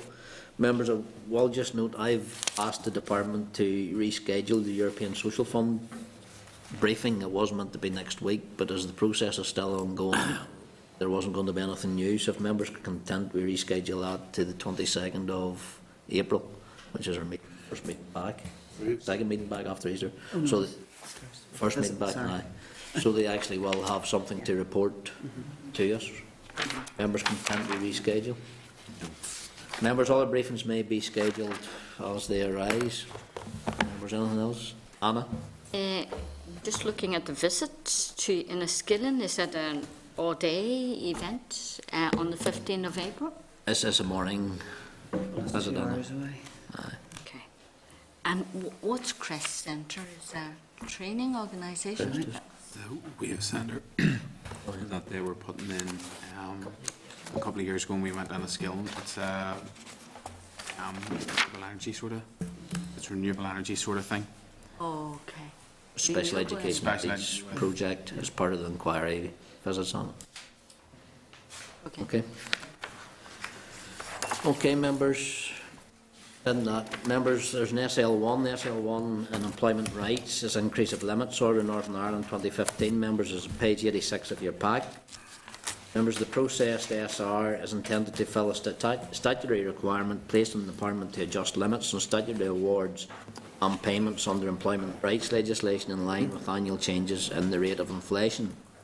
Members, the SR is subject to laying requirement but may not to have any form of resolution by the Assembly. Are members content with the proposal for the statutory rule? Yes. Content. Members, just have your indulgence for a while now. There's a number of SRs to go through. Any other? 14. 14 SRs to go through, so we could have your indulgence. Members, page 95 is SR 2015-86, the Work and Families Act 2015, Commencement, Transition, Provisions and Savings Order, Northern Ireland 2015. The Department has laid 14 statutory rules on the 6th of March 2015. The committee considered the proposals to make the statutory rules at its meeting on the 11th of February and agreed that it was content with the proposed statutory rules. There have been no changes to the policy content since the proposals were considered by the committee, and the examiner of statutory rules has not yet commented on the rules. The purpose of the rule is to commence the majority of provisions of the Work and Families Act Northern Ireland 2015. The statutory rule is not subject to any resolution and came into operation on the 2nd of March 2015. Are members content with this rule? Content. Members, if you're content that the Committee for Employment and Learning has considered SR 2015-86 C7, the Work and Families Act 2015, Commencement, Transitional Provisions and Savings Order, Northern Ireland 2015, and has no objection to the rule. Okay, members, SR 2015-87 is the Paternity and Adoption Leave Amendment Regulations, Northern Ireland 2015, is at page 102 of your pack. The purpose of the rule is to amend the Paternity and Adoption Leave Regulations, Northern Ireland 2002, to take account of the policy changes being brought forward in association with the Work and Families Act, Northern Ireland 2015. The statutory rule is subject to the confirmatory resolution and will come into operation on the 15th of March and 5th of April 2015. Are members content with the rule? Content. Members, if so, that the Committee for Employment and Learning has considered SR 2015-87, the Paternity and Adoption Leave Amendment Regulations, Northern Ireland 2015, and subject to the Examiner of Statutory Rules report, recommends that it be confirmed by the Assembly. Members, SR 2015-88, the Social Security Contributions and Benefits Northern Ireland Act 1992, application of Parts 12ZA and 12ZB to adoptions from overseas amendment regulations, Northern Ireland 2015. Members, of page 114 of your pack. The purpose of the rule is to confer entitlement to paternity pay and adoption pay upon persons who are adopting from overseas, and to provide power to make regulations which confer entitlement upon an employee who is adopting a child under the law of any part of the United Kingdom or the partner of such an adopter to statutory shared parental pay. The statutory rule is subject to negative resolution and will come into effect on operation on 15th of March 2015. Are members content with this rule? Content. If so, the Committee of Employment and Learning has considered SR 2015-88, the Social Security Contributions and Benefits Northern Ireland Act 1992, application of Parts 12ZA and 12ZB to adoption from overseas Amendment Regulations Northern Ireland 2015, and subject to the Examiner of Statutory Rules report, has no objection to the rule. Members, moving on, SR 2015-89, the Statutory Paternity Pay and Statutory Adoption Pay General Amendment Regulations Northern Ireland 2015. Members, page 124 of your pack. The purpose of these regulations is to align the notification period for statutory paternity pay with the notification period for statutory paternity leave. The statutory rule is subject to negative resolution and will come into effect in operation on the 15th of March 2015. Are members content with the rule? Yes. Members are content that the Committee for Employment and Learning has considered SR 2015-89, the Statutory Paternity Pay and Statutory Adoption Pay General Amendment Regulation Northern Ireland 2015, and subject to the Examiner's Statutory Rules report, has no objection to the rule. Okay, members, moving on, SR 2015-90, the Social Security Contributions and Benefits Northern Ireland Act 1992, application of Parts 12ZA, 12ZB and 12ZC to parental order cases, Regulations Northern Ireland 2015. Members, of page 133 of your pack. These regulations modify requirements in the 1992 Act to provide that an employee who has a baby with the help of a surrogate and as a parental order parent may be entitled to statutory adoption pay, statutory paternity pay or statutory shared parental pay if they meet the eligibility requirements. The statutory rule is subject to negative resolution and will come into operation on the 15th of March 2015. Are members content with the rule? Content. If so, that the Committee for Employment and Learning has considered SR 2015-90, the Social Security Contributions and Benefits Northern Ireland Act 1992, applications of Parts 12ZA, 12ZB and 12ZC to parental order cases, Regulations Northern Ireland 2015, and subject to the Examiner of Statutory Rules report, has no exception to the rule. Members, SR 2015-93, the Shared Parental Leave Regulations Northern Ireland 2015, page 149 of your pack. The Shared Parental Leave Regulations, in association with the Statutory Shared Parental Pay General Regulations, provide an entitlement for a mother, adopter and a child's father, adoptive parent or a mother's or adoptive partners to take shared parental leave and pay. The statutory rule is subject to conformity resolution and will come into operation on the 15th of March 2015. Are members content with the rule? Yep. Members content? If so, that the Committee for Employment and Learning has considered SR 2015-93, the Shared Parental Leave Regulations Northern Ireland 2015, and subject to the Examiner of Statutory Rules report, recommends that it be confirmed by the Assembly. Members, SR 2015-95, the Maternity and Adoption Leave Curtailment of Statutory Rights to Leave Regulations Northern Ireland 2015, is at page 194 of your pack. These regulations enable an expectant mother or a mother on maternity leave or an adopter or a prospective adopter to give notice to end his or her relevant entitlement on a specific future date. The statutory rule is subject to conformity resolution and will come into operation on the 15th of March. Are members content with this rule? Content. Members content? If so, that the Committee for Employment and Learning has considered SR 2015-95, the Maternity and Adoption Leave Curtailment of Statutory Rights to Leave Regulations Northern Ireland 2015, and subject to the Examiner of Statutory Rules report, recommends that it be confirmed by the Assembly. Members, SR 2015-96 is the Statutory Adoption Pay Curtailment Regulations Northern Ireland 2015. Members, page 207 of your pack. These regulations enable an adopter to give notice to end statutory adoption pay early on a specific future date. The statutory rule is subject to negative resolution and will come into effect in operation on the 15th of March 2015. Are members content with the rule? Members content? Content. If so, that the Committee for Employment and Learning has considered SR 2015-96, the Statutory Adoption Pay Curtailment Regulations Northern Ireland 2015, and subject to the Examiner Statutory Rules reports, has no objection to the rule. Members, SR 2015-97, the Employment Rights Northern Ireland Order 1996, application to Articles 107G and 107I to adoptions from Overseas Regulations Northern Ireland 2015. Members, page 218 of your pack.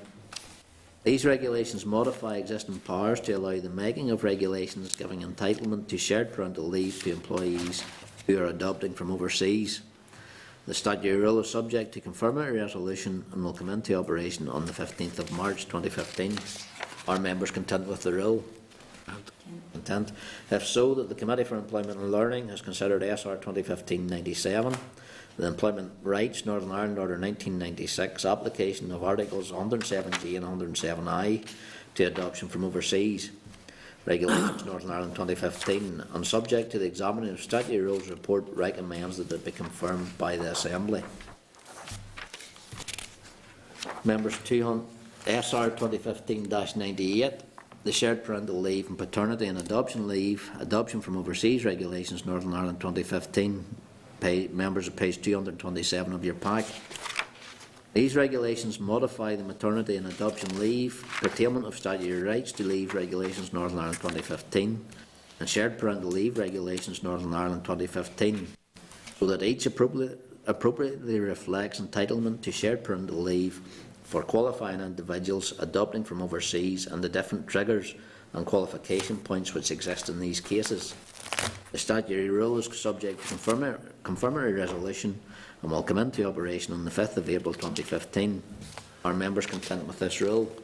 Content. If so, the Committee for Employment and Learning has considered SR 2015-98, the shared parental leave and paternity and adoption leave, adoption from overseas Regulations Northern Ireland 2015, and subject to the examiner of statutory rules report, recommends that it be confirmed by the Assembly.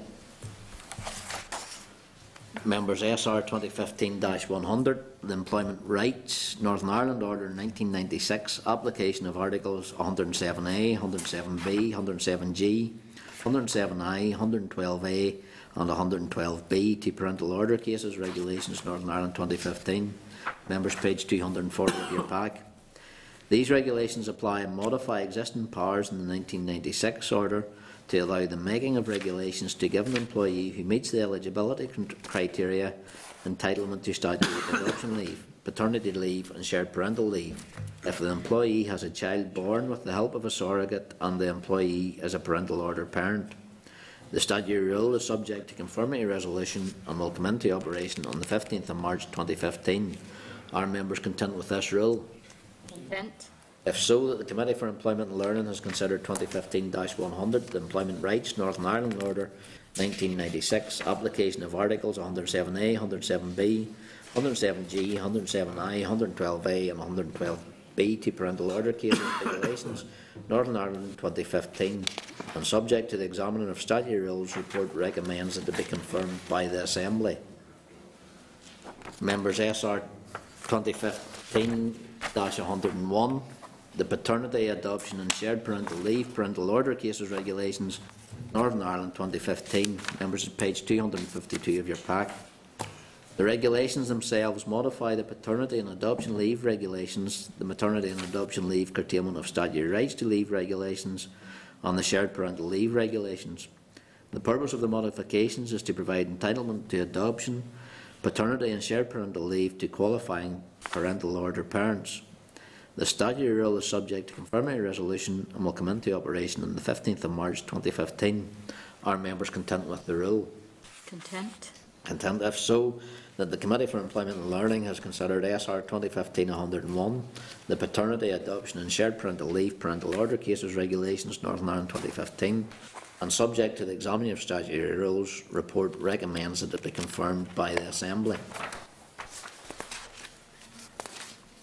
Members, SR 2015-104, the maternity and parental leave, etc. amendment regulations, Northern Ireland 2015.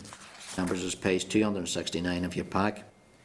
These regulations amend the maternity and parental leave, etc. regulations. The purpose of doing so is to remove the limitation on parental leave so that it may be taken at any time before a child's 18th birthday. The statute rule is subject to confirmatory resolution and will come into operation on the 15th of March and 5th of April 2015. Are members content with the rule? If so, that the Committee for Employment and Learning has considered SR 2015-104, the Maternity and Parental Leave, etc. Amendment Regulations Northern Ireland 2015, and subject to the Examiner of Statutory Rules report, recommends that it be confirmed by the Assembly. Members, SR 2015-105, the last one, the Flexible Working Regulations Northern Ireland 2015, members, page 277 of your pack. These regulations deal with the eligibility applications, breaches of procedure and compensation in relation to statutory applications for contract variation to allow flexible working under the Employment Rights Northern Ireland Order 1996. The statutory rule is subject to negative resolution and will come into effect on the 5th of April 2015. Are members content with the rule? Content. If so, that the Committee for Employment and Learning has considered SR 2015-105, the Flexible Working Regulations Northern Ireland 2015, and subject to the Examiner of Statutory Rules report, has no objection to the rule. Members, thank you for your indulgence during that. Huh? Maybe for you. Members, moving on then. Agenda item 23 is our departmental briefing, Delivering Success Through Excellence. Members, page 282 is the departmental briefing paper, Delivering Success Through Excellence. At page 288 is a PowerPoint presentation, Delivering Success Through Excellence. Can I just welcome Mr. Bobby Furlow, Senior Principal Economist for the Department of Employment and Learning, Mrs. Angela Whiteside, the Quality Improvement Advisor, Department for Employment and Learning, Mr. John Bird, Assistant Chief Inspector, Education and Training Inspector, and Mrs. Wendy Legge, Head of Economics Branch, Analytical Services, Department of Employment and Learning. Good morning, folks. You are very welcome. Bobby, I think you have been advised 10 minutes maximum for a presentation before we move on to the questions and answers. Right. Okay, thanks. Okay, Good morning, Chairman and members. Attending the briefing session today on the Department's Quality and Performance Report in 2014. I'm Bobby Cluno, Grade 6 Economist. Wendy Leckie here from, again, Grade 7 Economist, Head of Economics Branch. Angela Whiteside, who's the Quality Improvement Advisor in Dell, and John Baird beside me, Assistant Chief Inspector, Education and Training Inspector. I'll start with a short presentation and then I'll, as you say, Chairman, I'll open up for discussion. If you look at the first slide then, the background to the report. It's the 5th annual report, published in December. It takes a quantitative view of the performance of the department, and it uses the department's PFG commitments as a sort of centre point in which to focus around the department's performance. Looking at the next slide, you all have a copy of the... Yeah, numbers page 288 onwards. Right, on to the economic context. So what's the context? How is the economy doing? The economy's performed quite well over the last year. Started to grow from Q2 in 2012. Production and services outputs up. Production's still falling, but the economy's starting to expand, so outlook's getting better. On to the next slide. The weaknesses are still there, though. There's high youth unemployment. Again, it's above the UK. About 1/4 of our claimants under 25-year-old are under 25-year-olds. That's quite serious. Moving on to the next slide. That highlights again our high level of economic inactivity, and it's well above the UK level, and 6 percentage points above. And the next slide, again, another weakness is our low employment rate. Again, we have lower levels of the population employed compared to UK, Scotland, Wales and England. For example, England, 73.5% of the working age population are employed, only 67.8%. That's something that needs addressed over the longer term. Now, that's the context. So looking at the department's, on the next slide, department's performance. First of all, if I deal with the skills agenda, Sorry. The performance has been quite good. If you look there, the department's delivered 218 qualifications, level 2 above, between 2010-11 and 12-13 academic years. That's exceeded the annual target of 53,000, around 53,000 per annum. So the department's achieved a 4-year target in 3 years, and I can indicate we're on target this year to exceed the FG target for this year. Okay, you're not covered there. And the key findings on qualifications. Next slide. The next slide shows that. Sorry, Anna. Yeah. Sorry, just. Oh, you want? Oh, sorry. Sorry. No, sorry about that. Continue. You're doing well. Thank you. I look sort of at below the figures on qualifications. 80,000 of those qualifications have been delivered in the last year. So that's an increase to 19%. And 1/3 of those qualifications are in narrow STEM areas, and 20% were from the most deprived areas in Northern Ireland. On to the next slide. Looking at higher education. Again, performance has been reasonably good. Over the last 10 years, qualifiers from our higher education institutions have grown around 20%. Looking again to the next slide. Looking below the figures, performance on STEM has been slightly up and down. The performance, our quality and performance report highlighted that more progress is needed in this area. However, the latest figures are the skills strategy goal is to have 22% of all qualifications achieved from STEM. Last year they were around 18%. It's gone up to around 21%. So that's been a good performance. Again, it does vary because of the way it's measured. It's against qualifiers. So qualifiers, the base, denominator goes up and down. So it can vary. So we'll have to need another year to see if it rise or not. Looking at the next slide, again, looking at sort of non-continue rates or dropout rates. Those rates are quite low, but however they vary widely by subject area. And surprisingly, there's quite a dropout of computer science. Some of those non-continue rates are slight challenge to improve those. Looking again at the next slide, it's looking at HE and FE. Again, the performance has been reasonably good. The achievements have been rising. If you look at the graph over the last 10 or so years.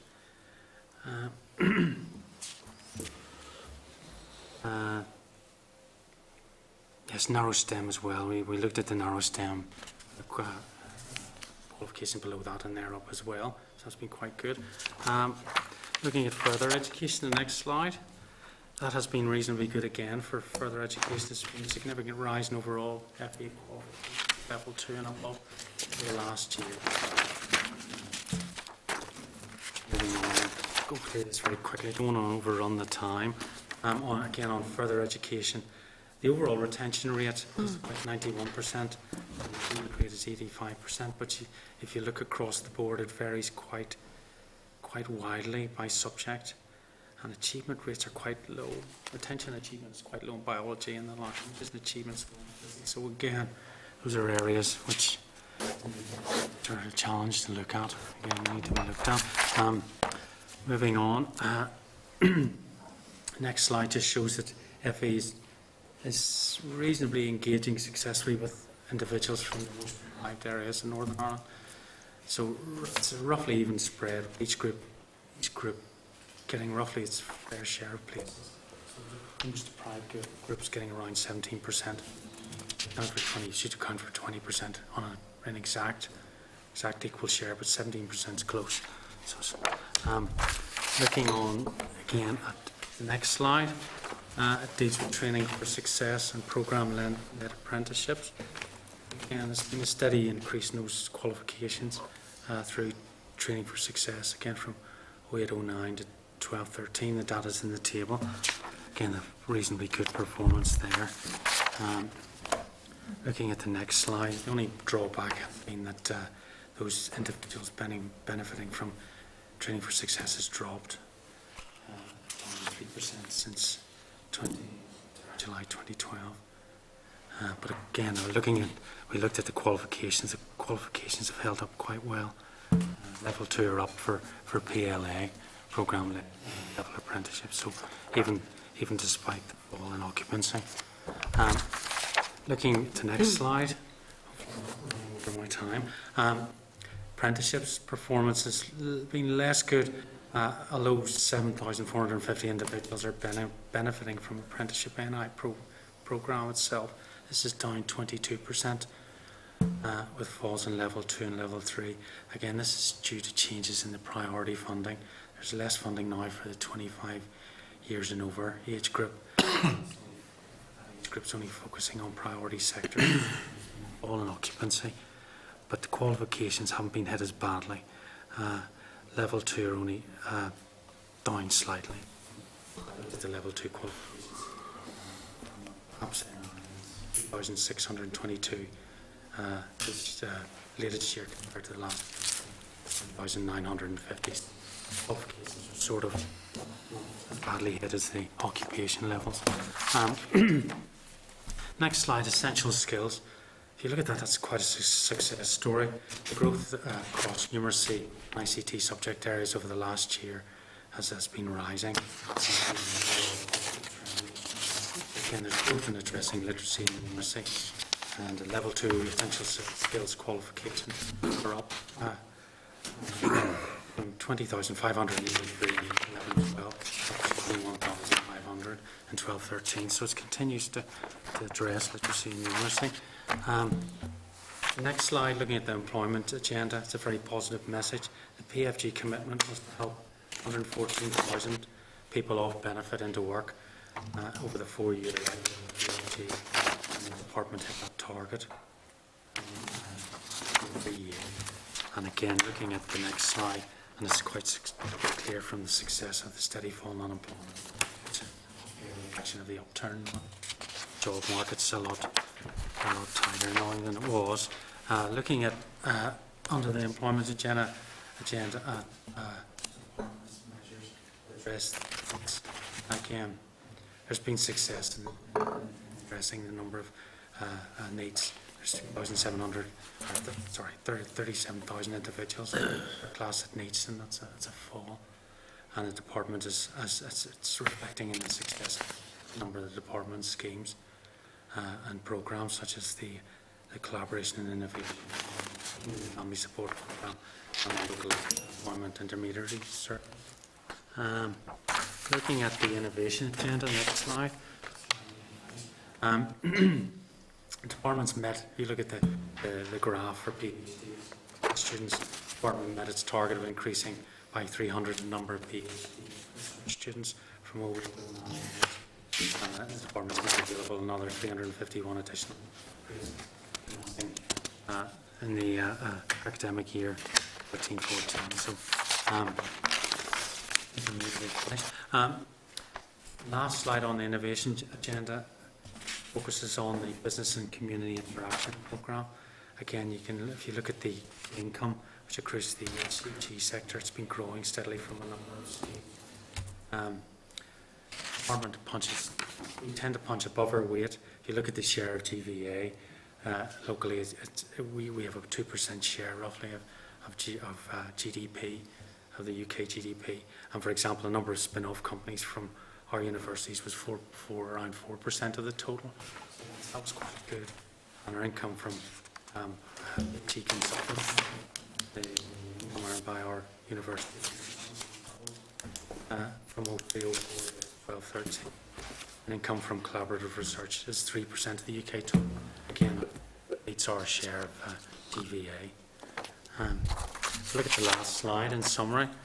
I think it's been an overall positive report. I think looking some areas might there's some challenges in some areas, but overall I think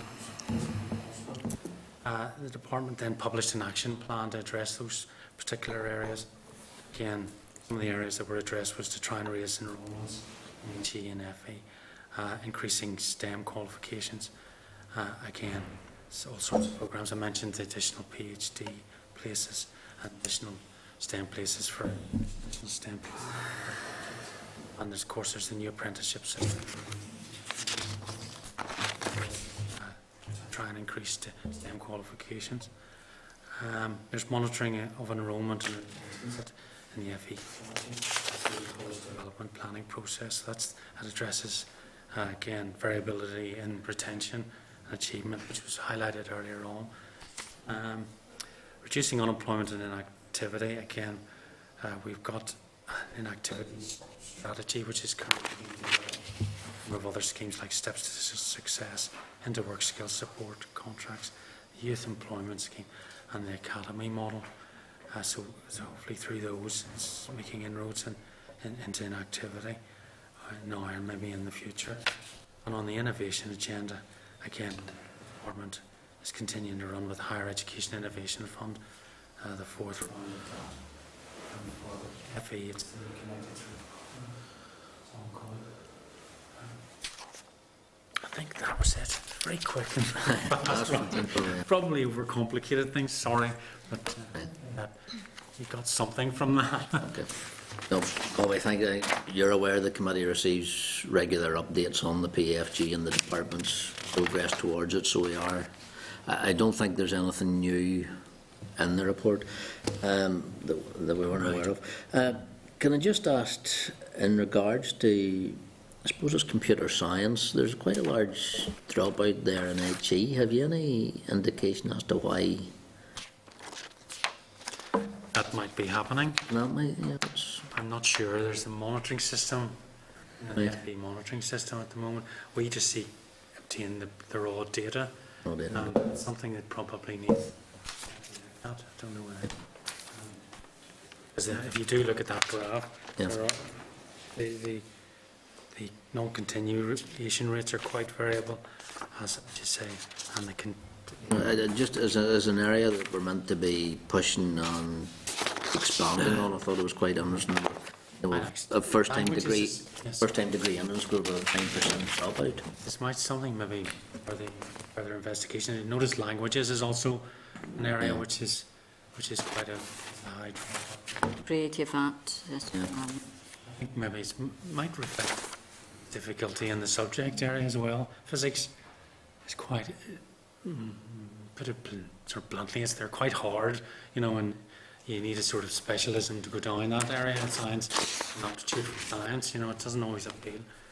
But again, it shouldn't necessarily be that high. In regards to, I suppose when I asked, it's more a presentational thing in your slides. HE, your graphs and your figures present the non-continuation figures, but whereas in FE, it's in regard to retention and achievement. Why are you not showing like for like in the two sectors?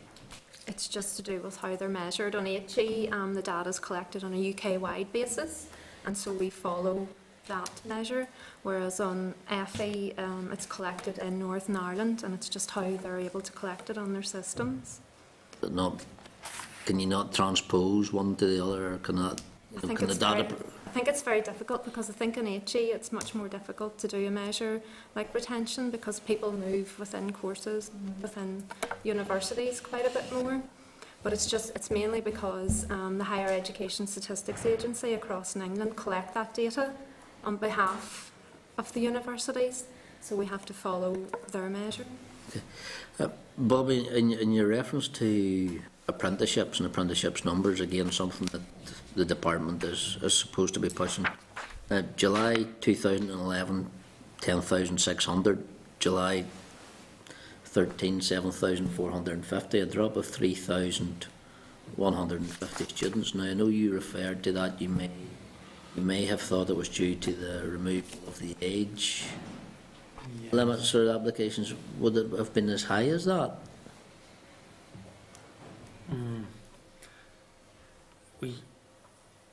We were looking for when did you want? Sorry. It was only, that was the factor which we thought most likely explained it, but we need to have a look at the age breakdown of apprenticeships. Yeah, prior to that, when we had the all-age apprenticeship, the numbers were significantly higher. Right. And when the funding was changed to reflect the department's priorities, it did impact on the numbers. So that Significantly. that 3,000 would have been the age, the older apprenticeship would have been as high. Well, we can do further analysis on it, but very, very probably. Okay, thank you. Anna? Thank you, Chair. It may be, you all may be familiar with this, but this is the first time I look at it, and I think it's really useful to look at the work of the department. I think overall, as you said, you've done really quite well. But certainly, you know, we start from a low base, I think, with youth and employment and economically inactivity there. Just a few questions on the chart. The first one, the spikes up and down of youth, I think youth unemployment. Why is there such a strange graph? Does the weakness remain high, youth unemployment? I can see, you know, whereas the general trend in the UK is quite a smooth curve, but ours spike up and down. Why? That's LFS Labour Force survey data. Labour Force survey is quite small. I have to pull it's done quarterly, so they pull the sample together, but it's still quite small and very. So a small change would just make the spikes. If a sampling error is 1 or 2%, say it's only you're within some minus a certain percentage, but I mean, statisticians would know the exact vary a lot. If you look at down slightly, you know. Okay, I'm with you. Like the chair said, I would very much like to maybe hear more about the dropout from universities. You have ICT, you have creative arts, architecture. All 3 degrees are really very important, I think, for the growth of the economy here, and yet they are the 3 highest dropout rates. That's the one, whatever, page 298. You have computer science, architecture, building and planning, as well as creative arts. You know, we very much depend on those degrees to have the skills we need. Yes. And yet, you know, we are seeing them as all in red and the highest dropout rate. Can we check with the universities? Do they do anything now specifically to help to retain students, you know, to continue to finish their degrees in those areas, subjects? I suppose I would like to highlight that although those figures still look quite high, they have come down over the last few years. Some of those would have been sitting maybe about 15, 16%. So the universities are active in trying to address that. But yeah, we get more details from the relevant officials. Yeah, I mean, certainly, I mean, building and planning, those are very important when the housing market and all that, you know, coming back and, you know, on the up. And creative arts and design, you know, we certainly need people if we want to have our film industries and all that to go up. That's all. I think I have something on STEM, but I've forgotten what what it is. Yeah. Thank you, Chair. William? Thank you, Mr. Chairman. In relation to unemployment, and it's good to see figures are down in that regard, but in relation to young people and the qualifications that they are seeking, is any significant change in that, or in relation to the qualifications that they're seeking? The numbers reduced, say, in IT. Would you see more young people looking qualifications in other trades, or what's the situation? So it's concerning that unemployment for young people is still quite high, even though the wider trend is down. But I'm just interested to see in the qualifications that they're trying to attain. Is there any change in recent times in that? We do. We do monitor the levels, you know, of qualifications, level 2, 3, and 4, and they have been increasing. And we have goals, you know, 2020 goals. We sort of the way we look at the data is the FE and HE, so you would only see improvements there, so you can sort of assume that because you have increasing levels of qualifications coming from FE, that younger people are getting more qualified. Okay. Okay. And you might be able, the labour force survey also might be able to provide you some data on qualifications by age group. Trouble is, again, it's a survey, you're into the sampling problem, and it's sort of, so it's quite hard to, pick a particular group of unemployed people and say this group is more qualified now than it was, say, 5 years ago, but you can get the general trend and you can look at the overall workforce and how it's improving. You might be able to get some. Okay, thank you. Okay, thanks, William. David? Thanks, Chair. Thanks for your presentation. On the NEETs side of things, obviously between December 14 and June 12, there was a significant reduction of about 5,000. Did that meet a target during that period, or was that with?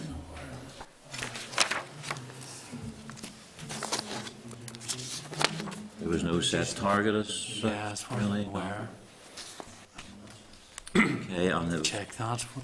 So just as a supplement, I was wondering if the sustainability of the particular interventions and favours that were listed there moving forward, will we can see a further reduction, or?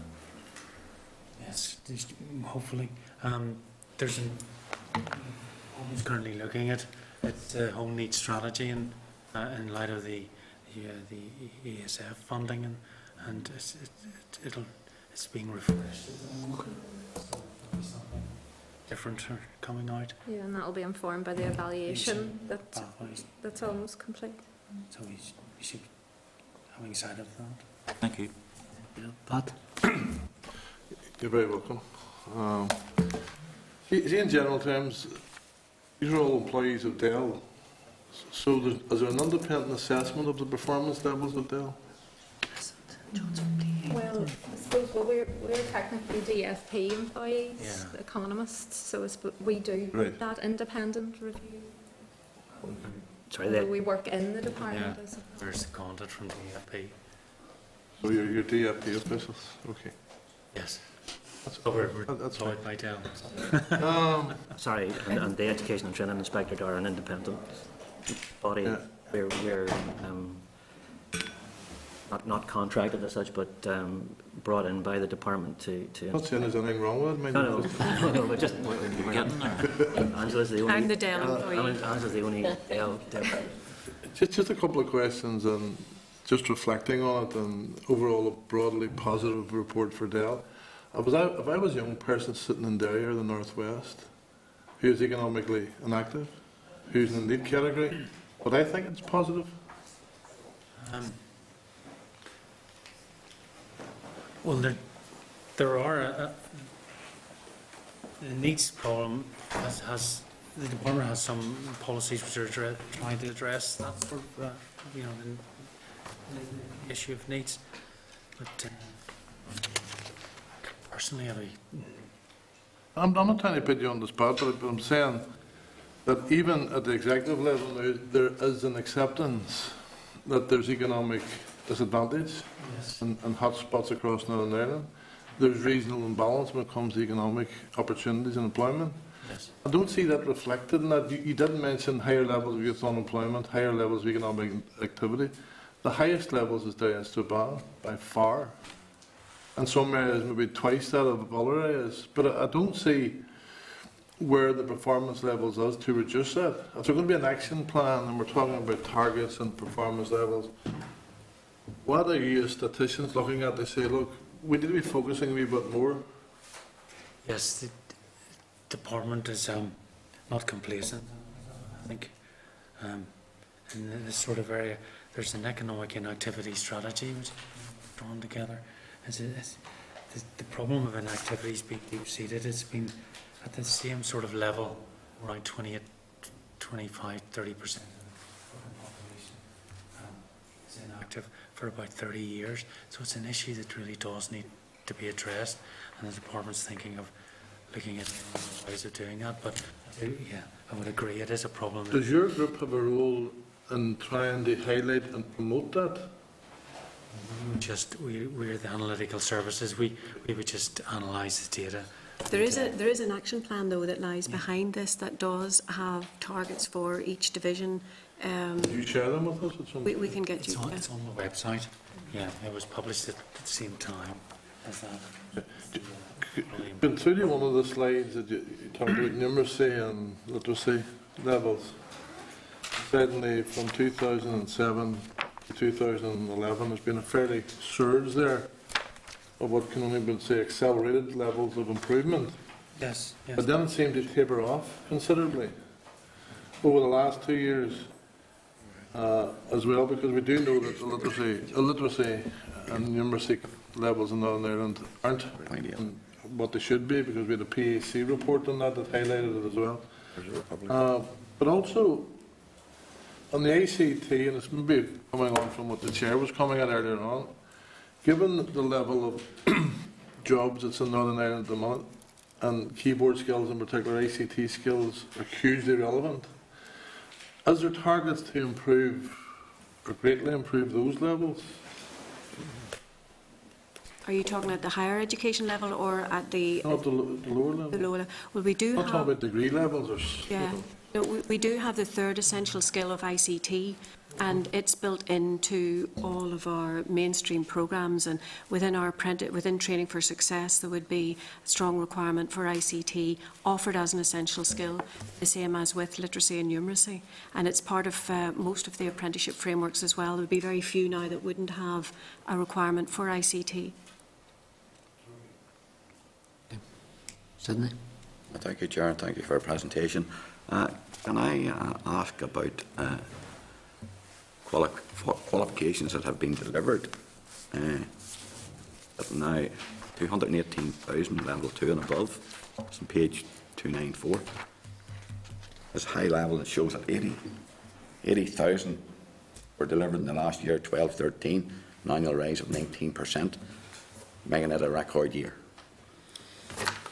So, my question would be, what did we do in that year that we didn't do in previous years to make that a record year, to deliver those qualifications?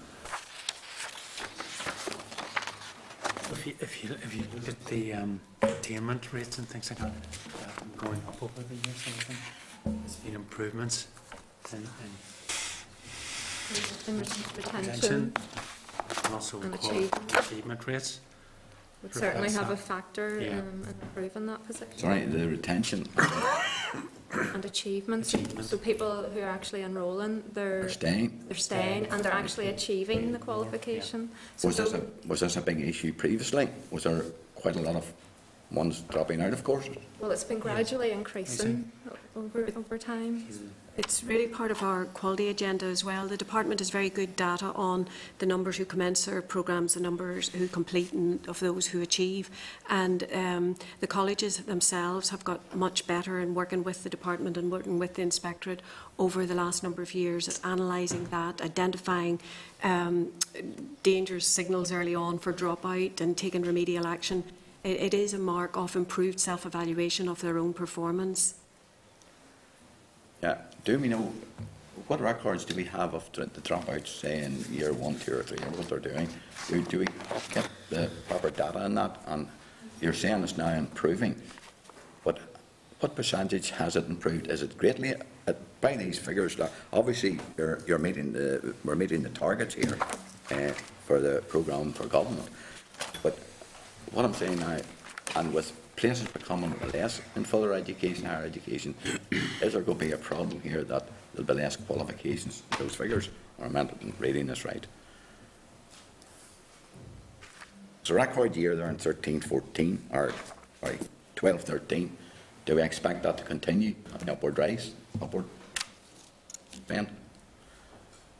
I think that sorry. No, I was just going to just concur with what Angela said. I mean, from our perspective in working with colleges in particular, there has been a concerted effort to better pre-entry advice and guidance, getting young people onto the right courses, especially that young people have enrolled in courses that they felt that they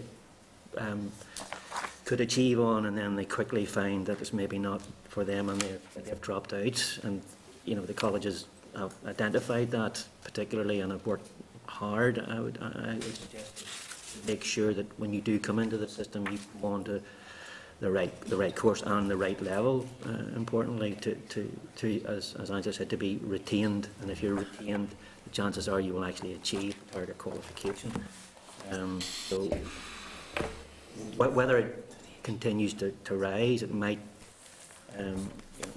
get to a point where it levels out in the sense, in the sense that you have 100% retention and you have 100% achievement, as far as you can basically. Obviously, in anything, obviously the figures are looking quite good, but in anything, there's always room for improvement. But certainly, I was just trying to work out what was happening here to increase those figures so greatly. I think it is a concerted effort of improved availability of data, improved analysis of data, both by the department but primarily by the colleges themselves, and responding to putting in quality measures to make sure that potential dropouts are identified early on, and support mechanisms put in place to keep them on the programme. And it's not just the colleges either. I mean, a lot of the... But may have been a case maybe before there was, but then data wasn't there to tell us that. Is that what you're saying? I think it's improved analysis of data. Analysis. Yeah, constantly improving. It's quality improvement. You know. Right. Yeah, we managed to take out the achieve figure. The dropout rate in 03-04 was 10%, so 1 in 10 dropped out. It's down now to 6%. So it's been quite a significant. So basically, what we're saying here, and I'll close that it's maybe the dropout situation is the key point here. That is really improving. That's what you're telling us. Okay, thank you. Thank you, Chair. Can I just follow? Sorry, Fraz, just on it. Oh, sorry. Sure. Thank you, and many thanks for the presentation. It was interesting. Do you see, in terms of, just to go back to what Pat said, and they identified Darren Strabon, there's two areas where there is a serious difficulties in terms of employment, especially among young people, but there are other spots throughout the north that would have the same. And we've been told that in terms of West Belfast there has been a consecutive drop in unemployment in that constituency. And is it possible to get a constituency breakdown on, I could say, going over this past couple of years that tells you the changes of employment or unemployment? For that, like a geographical spread, because it allows you to understand where in terms of people gaining qualifications are coming from. Are they confined to certain parts of the north, or are they? Has there been a fall in other parts of the north, or concentrated fall in people attaining qualifications? And the other question was that one of the things that we have asked over the past year or so is the people that drop out, is there any tracking mechanism that allows people to either to find out why they're dropping out, to try and encourage people to stay on? And I know you'd said about the types of employment, but one of the other things that we have done at this committee is continuously ask how we match. It's just for talks. I was reading something there, I think last week or the week before, was saying that there was a number of jobs created that were brought in from outside, but there was a concern that you hadn't got the level of experience here to match them jobs. Is there anything in terms of matching the levels of matching the courses against the jobs, expected jobs that may be coming in? Try and deal with each of those in turn. Regionally, I think it's sub-regional data on unemployment rates and the numbers of unemployed, so you can watch what's happening in the travel to work area. Monitor, as part of this report, where the qualifications are received from people from the most deprived areas. So you could really go beyond that. That would be quite a detailed analysis. For a high-level report, we wouldn't have included that, but it would be possible because we do have that sort of data.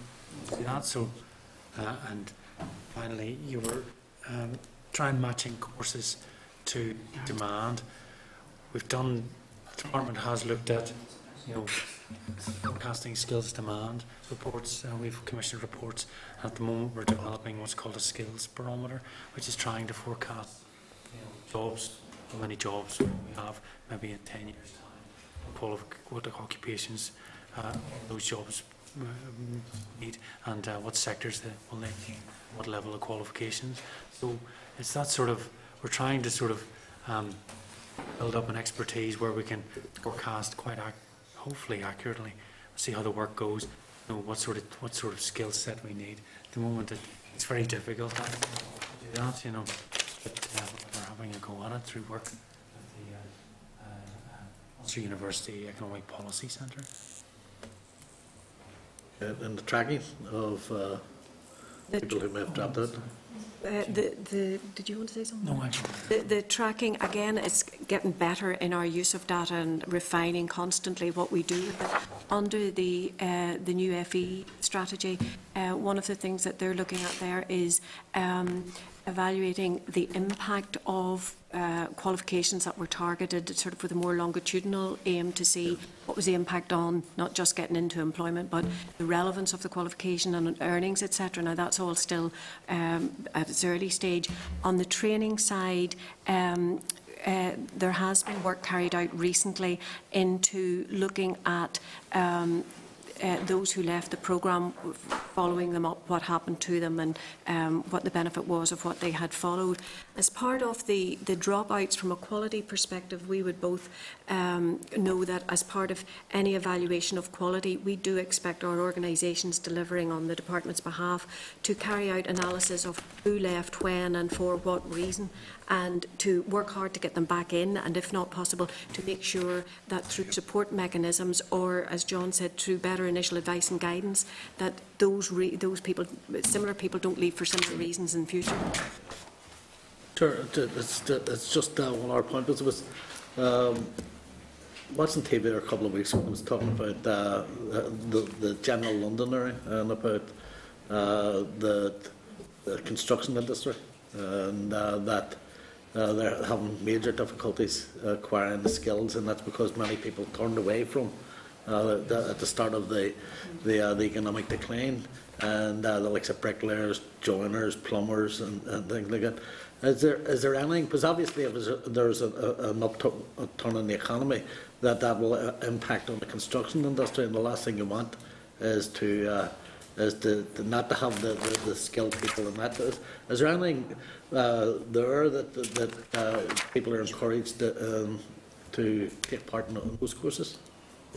Well, under Training for Success, even throughout the downturn, we always try to make sure that, anticipating the next upturn, that there would be, obviously it impacted hugely on construction and on apprentices in construction, so we couldn't see the same numbers going through construction because there just weren't the jobs for them. But through Training for Success and the different strands of it, we did try to make sure that there were at least enough going through so that when the upturn came, that we would have the capacity in there.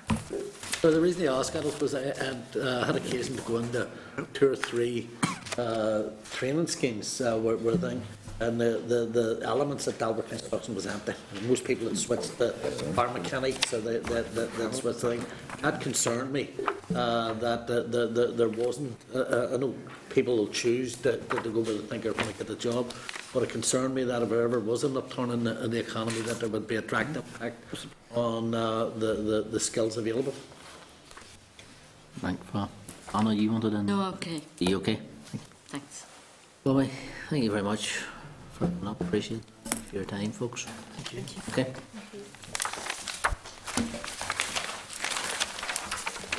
Okay, members, moving on to agenda item 24 is a departmental briefing on the review of youth training. Members, just be aware of time constraints here. We're sort of trying to get out of quarter past. Speaking of right, just after work. If you need anything, we'll get you in as quick as we can. Members, the reviews tabled at page 81 is the departmental briefing paper and review of youth training. Table page 83 is the summary of responses of the final report, 183. Is there a summary?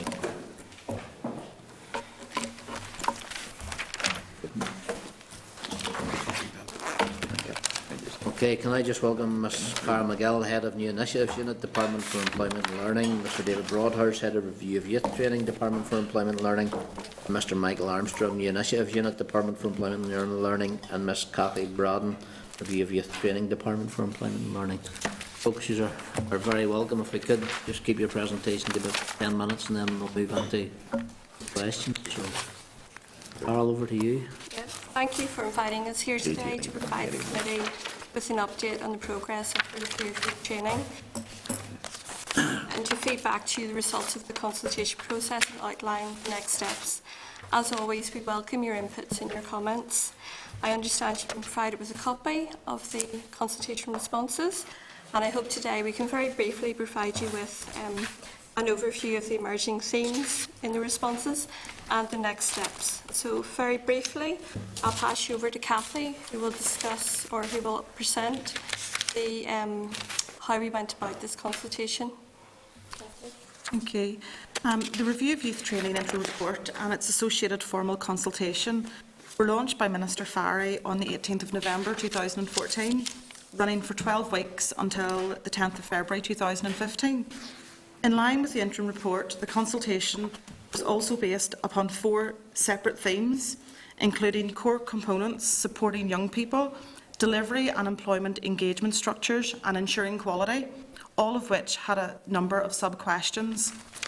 This formal phase was part of a broader stakeholder engagement strategy in which we sought to facilitate a variety of communication channels to ensure that we engaged with a wide range of stakeholders. For example, 2 roadshows were held, one in Belfast and one in Derry. There were over 130 attendees representing over 90 organisations, including employers, training providers and awarding bodies. Approximately 40 community and voluntary organisations were also represented. Additionally, young people attended through the NEETS Forum. Qualitative feedback was recorded by officials throughout and will inform the development of the final strategy. As the views of young people are vital, a complementary consultation response document aimed specifically for the use of young people was also issued. This was accompanied by a new approach, piloting the use of an animation as a consultation tool to help assist in our engagement with young people. This approach was following conversations that we had had with the Northern Ireland Commissioner for Children and Young People. As a result, over 100 young people took part in over 12 sessions in Dungannon, Enniskillen, Newtownards, Lurgan, Belfast and Londonderry. These young people included a cross-section of experience of youth training, being variously enrolled in entry-level to level 3, representatives from a range of sectors. Some of these focus groups also included disengaged young people through the NEETS Forum, the Prince's Trust Young Ambassadors and Unity Training Fit for Life education programme. These groups included within them some young people with physical and learning disabilities and from a care background. I will now hand you over to Michael, who will provide briefly an overview of the responses to the consultation. Thanks, Cathy. So as Cathy outlined, we had 2 forms whereby people could respond to the consultation.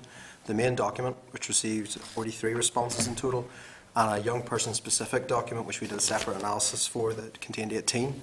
So in total, we received over 60 responses. Statisticians within our department's analytical services unit then did an analysis for both, highlighting the key points and key bits of feedback. And you can see from the executive summary to the main analysis document, the majority of our proposals received widespread support. All but 5 received over 80% support from all respondents. In terms of some of the key proposals, just to take the themes one by one, there was widespread support for making youth training at level 2 available for young people aged 16 to 24, and for the content of youth training to be structured around a new baccalaureate-style professional and technical award at level 2 that equates to that minimum of 5 GCSEs at grades A to C, including English and mathematics. And there's a widespread consensus that if the award was of this breadth, it would secure progression into level 3 options. Some respondents sought some further detail on how essential skills qualifications would fit into this new award, and we'll look to clarify that approach through our final strategy. In terms of supporting measures for young people engaged in youth training, again, there was widespread support for the notion of effective careers guidance, for pastoral support, and for additional elements, particularly for young people with disability or for those leaving care. And many of the respondents were very proactive in setting out additional measures that they thought would help some of these groups. There's also widespread support for proposed linkages to the wider partnership structures being established through the apprenticeship strategy. This includes the Strategic Advisory Forum and the sectoral partnerships. And on the quality theme as well, there was widespread support for the registration and approval system to keep track of employers engaged in youth training, and for quality standards to help underpin the overall quality of the system, whether it be for the employers or for the training providers. Again, as with the suggestions for additional support measures in terms of data collection, most of the responses were very, very proactive in terms of suggestions for data collection and key things that we would want to be highlighted. And as I mentioned previously, only 5 of the respondents received less than 80% support. These related to the proposed entry criteria for the new system, the 2-year duration for training, the role of sectoral partnerships in determining the structure for work placements, the use of a central service, and the proposed role for industry consultants. Those responses, while receiving less than 80, still received more than 60% support from respondents, but it gave us additional feedback to really look closely at these proposals. In respect of the entry criteria and duration, the respondents mainly suggested that alternative measures of achievement at level 1 other than GCSE should be considered. This would allow people to achieve essential skills or other qualifications separate from what's delivered through school and then move into youth training at level 2. In terms of the duration as well, flexibility was highlighted as being very important, that while the 2-year duration may be suitable for most people in youth training, there need to be additional flexibilities, say for an additional year for people with a disability. On the proposals for structuring sectoral partnerships, again, while there was support for having industry engagement at a wider sectoral level, there was also a suggestion that employers should have a role in terms of the individual work placements as well, in terms of how they were structured. And finally, on the proposals relating to the central service and industry consultants, there was a focus on having local engagement so that local training providers and colleges could play a role in sourcing work placements and that it wasn't too centrally managed. As I said, in addition to our main consultation analysis, there's a separate analysis done for the 18 young people responses, again showing widespread support for most of the proposals, but again a bit of feedback there on the entry criteria which we can consider going forward. I'll just pass to David to outline just the next steps here. Just before we open for questions, I'll just outline what we're planning to do for the next couple of months. Our next step is to take all the feedback from the consultation on our events and all the meetings with the young people and put that in the development of our final strategy and consider what we've been given. This process is currently underway and our final strategy is expected to be published sometime in April or May. And this final strategy will outline the key projects the Department will take forward for new youth training going forward for a commencement of September 2016. I'll just pass you back to Carol. Okay, thank you very much. That was a broad outline. We're very happy to take whatever questions you have. Okay, Carol, thank you very much. Just before we go any further, can I congratulate you on a very coordinated 10-minute presentation? It was sharp and to the point. Thank you. You got your message across there very, very well. You've made quite a play of your engagement with young people, specifically in regard to this, and you've mentioned it a number of times. 18 young people responded. When I heard 18, I didn't think that was very many to start with initially. What concerns me in regard to your consultation process, if you look through your questions, by the time you get to question 8, I think it is, out of those 18, there's only 13 answering. By the time you move on to question 9, there's still only 12 answering. So by the time you get into question 9, you've lost 30% of your initial cohort. Do you think is there maybe something in regards to your engagement with those young people who you're right in targeting and trying to engage with? Is there something there maybe that you just didn't just tap into or need to maybe go back to relook at? If I could take that question. In addition to the online survey that we did, we also did a number of workshops with young people. And the young people, when we initially spoke to them, we developed the workshop with them. They were very keen, yes, ask us for reviews online, but please also come and speak to us as well. So in addition to that sort of 19 responses, we also had over 100 young people come to our workshops which we held across Northern Ireland, and one organisation in particular decided to hold their own workshop. And those responses will also play into our future sort of policy development. In relation to the feedback from young people, Caroline, I'm specifically looking at the graphs, you know, the bar charts that you have in here and the pack you presented to us. Is those, you know, is the 100 people that were participating in the workshops, were they asked the same questions to capture the same data? And I'm really asking, you know, why is it not presented? yeah, they were also asked the same questions, and we can take those views from those young people forward informally as we consider the policy implications. But it's not reviewed in this pack that we have at the minute? No, they're not. They're not sort of part of the sort of formal analysis. Right, so how are you going to... I'm just worried, you know, in department speak, if you've got formal analysis and informal analysis, most of what we see, the formal analysis is going to take precedence, whereas your feedback from 100 young people is going to be probably more value to you. How do you marry those two? Well, taking this work forward, we will look at a broad range of views, the workshops and the analysis, and coming to conclusions. Right. I know what you're saying, but I'm trying to get something a wee bit more concrete. It's just, you've presented us with a pack. I can't see the responses from those 100 young people, how they feel about these specific questions that you asked. I'm just really looking your reassurance that they're going to be taken into consideration in the formal process going forward. Oh yes, they will. And if it's helpful, we could provide you with a summary of that feedback as well. But absolutely, all of the young people we spoke to, you know, we very much valued the engagement with them. And I suppose one of the learning points from this is it's important. We found it was important to have a breadth of engagement with young people. Obviously, online we got a few responses, but the responses from the workshops we found very valuable as well. Okay, thank you. Okay. Anna? Thank you, Chair. Sometimes it's probably easier to talk to them face to face in a workshop rather than to ask them to write down what they think and send both email. It is qualitative interview. In terms of quality standards, you're looking into this. I know all the FE and HE institutions all have the BUTTO quality mark, but not training providers. Are you considering putting that in to the requirement for training providers to be awarded? Well, we don't know at this stage. We're aware that Buttle there's work underway, you know, to come up with a replacement for Buttle, and we have had we're aware of it, yes. So we're aware of the initial conversations, and I think we would keep an eye on that. And we're also aware, as we clarified the other day, that it's not presently available to training providers. So I would say it's up for discussion, would be at this stage, but it's definitely not been ruled out in any shape or form. That's for care leavers.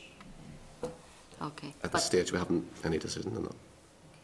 I mean, would it not be a good idea to have, even if it's BUTTO is changing, still a requirement for training providers to have that commitment to monitor and encourage care leavers to do well?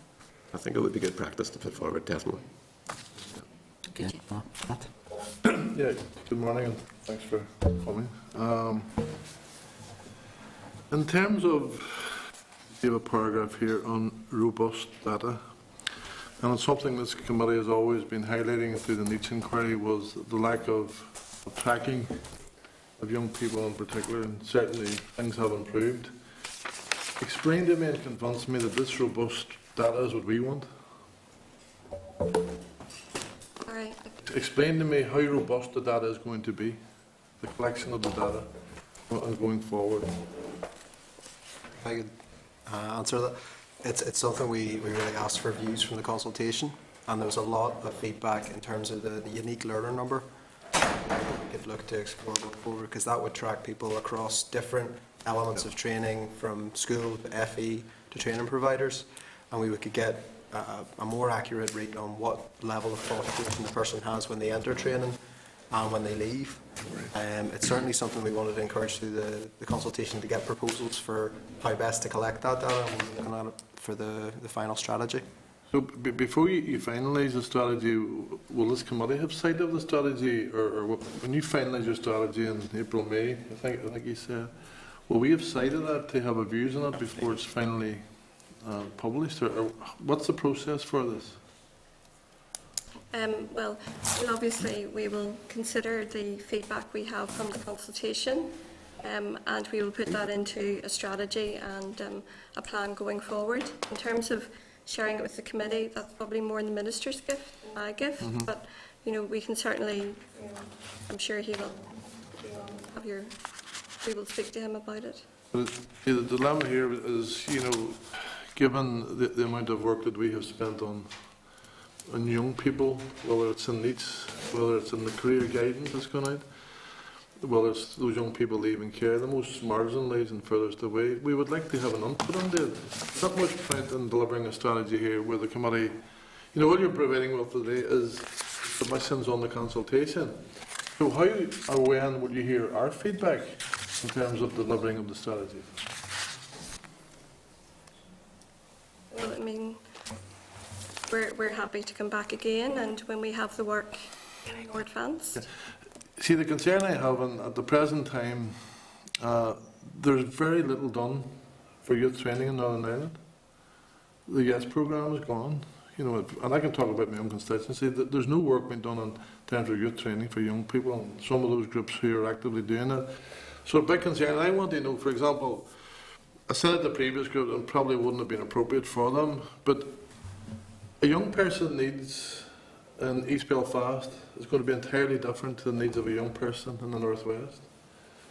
So I said this previously prior to the steps to success, we have to be looking at particular bespoke programmes in different geographical areas to meet those needs. I don't see this identified within the paper, so what consideration, and that's a point I'm trying to get, where our feedback and our concerns are being addressed and going forward. Can you help me or convince me that that's going to happen? We're happy to, as we develop the policy proposals, develop an ongoing dialogue, and we're very happy to hear comments like that and, take them forward. I think what Pat's asking, Carl, and I maybe ask formally that you come back and engage fully with the commitment before any final policies drafted, and if we need to get through the Minister to do that, we can on your behalf, but it's about getting our input. I don't want to fait accompli. Something I've raised, Chair, with the Minister before is, what happens with young people who can't successfully go through level 1? Were they just abandoned then, or what happens there? Or what happens in terms of the tracking of those people leaving care, or those people leaving prison? What happens to them? And it's all very relevant in terms of trying to target and ensure that they've been pulled in, and also looking at the geographical disadvantage in terms of there are higher levels of young people in the North West, there are higher levels of young people inactive, higher levels of NEET in the North West. So I want to see what the department is doing separate to any very unique economic inactivity strategy. You have to be sensible, and the previous people were saying, oh, this is historical, this is 30 years. Whether it's 10, 20 or 30, somebody has to be seriously looking at it. And looking at it, it could be West Belfast, it could be any constituency where there's hotspots, but we have to be identifying real programmes that's going to make a difference to people's lives. Sorry, Chair, we're going on. No, you're right. I think what Pat's trying to get across, Carl, is that we want to be engaged with the next steps of this. And making sure that there's an active communication between the department and the committee over this issue, because it is something we've done a lot of work on and something that we do take very seriously on. Sydney? Just quickly, probably following on from that, you talked about the number of workshops and engaging with 100 young people right across Northern Ireland. But I think you mentioned 2 roadshows, one in Belfast and one in Londonderry, and maybe this is touching on what Pat's saying. What was the setup of the roadshows, and who were the attendees, and why just the 2 places? Was there not more need for roadshows further out throughout the province? Can I ask Cathy just to update? We did look at having roadshows in Mid-Ulster, and we found that there wasn't demand for that. There wasn't demand? When we asked... how did you find out there wasn't demand? How do you get that information that there is not demand? If I could ask Kathy to outline what our steps were. What we actually did was send an invite out to a stakeholder list. Now, that stakeholder list was about 4,500 stakeholders on it. We sent out invites to say we're proposing roadshows in Belfast, Derry and possibly Mid-Ulster if people expressed an interest to have one in Mid-Ulster. All of those who came back expressed an interest to attend. We accommodated all of those people. There weren't sufficient numbers for Mid-Ulster to warrant a separate event there, but I contacted those people and asked them did they wish to go to Belfast or to Derry. They chose which one they preferred. And we had sort of full numbers then. There weren't any surplus people who weren't able to attend. The format was that we had an open presentation and we then had facilitators at each table to record qualitative feedback. And again, we have all of that informal data. So that allowed us to really get a view on the ground of people's opinions on the proposals. And again, if similar to the young people's one, if the committee would like a copy of that data, it's certainly available. Kathy, do you not think there's, okay, you may not have been getting the responses to run road shows, but is there work that needs to be done there to engage further province-wide? Sorry for cutting across you, but we also had substantial publicity. We did a number of press releases and they were picked up by the newspapers. The local papers and the Telegraph and the Irish News also covered coverage. And we were very happy to go anywhere where people came forward and asked us to come to. Our youth workshops were held across Northern Ireland, so we did get demand from different quarters. I appreciate you were trying to get those responses, but the numbers didn't come back, what you're telling us. But is there a gap there? Is there a reason for that? Is there more work that needs to be done there to maybe spread that out more throughout the province? Is there further stakeholder engagement needed? Or? We had quite strong stakeholder engagement and attendance. So, I mean, I am satisfied through the publicity that we did that it was well publicised. Our events, we had full attendance. There was quite a high level of engagement, and we certainly heard no indicators during the period of engagement that anybody felt that they didn't have an opportunity to contribute. We didn't have any indicators of that. When you draft your strategy, is there going to be any feedback or consultation with the people who give you the initial input? Yes, we do hope to go back to them and obviously provide an update, particularly amongst the young people as well, to let them see, how their views have been incorporated going forward. How are you going to do that? Is that just through emailing them, or is it going to be through physical engagement again and meeting? I think at this moment in time, we're working through the policy considerations and we're working through the development of the strategy. We'll certainly go back, but I'm afraid it would be difficult at this moment in time for me to give you specifics. Okay, thank you, Chair. Okay. No, Carl, I think it's clear. I think just I know we're maybe low in numbers about that, but there's something the committee is very interested in and has done work on, so we are keen to engage with the department over this issue, and it's something we want to be involved in. So again, thank you very much for your time. Thank you. For coming forward. Members, any other business? No. If not, members, date, time and place of the next meeting. Next meeting, Wednesday, 25th of March, 10 a.m, room 29, and the meeting is adjourned. This is the Northern Ireland Assembly, Committee Room 29.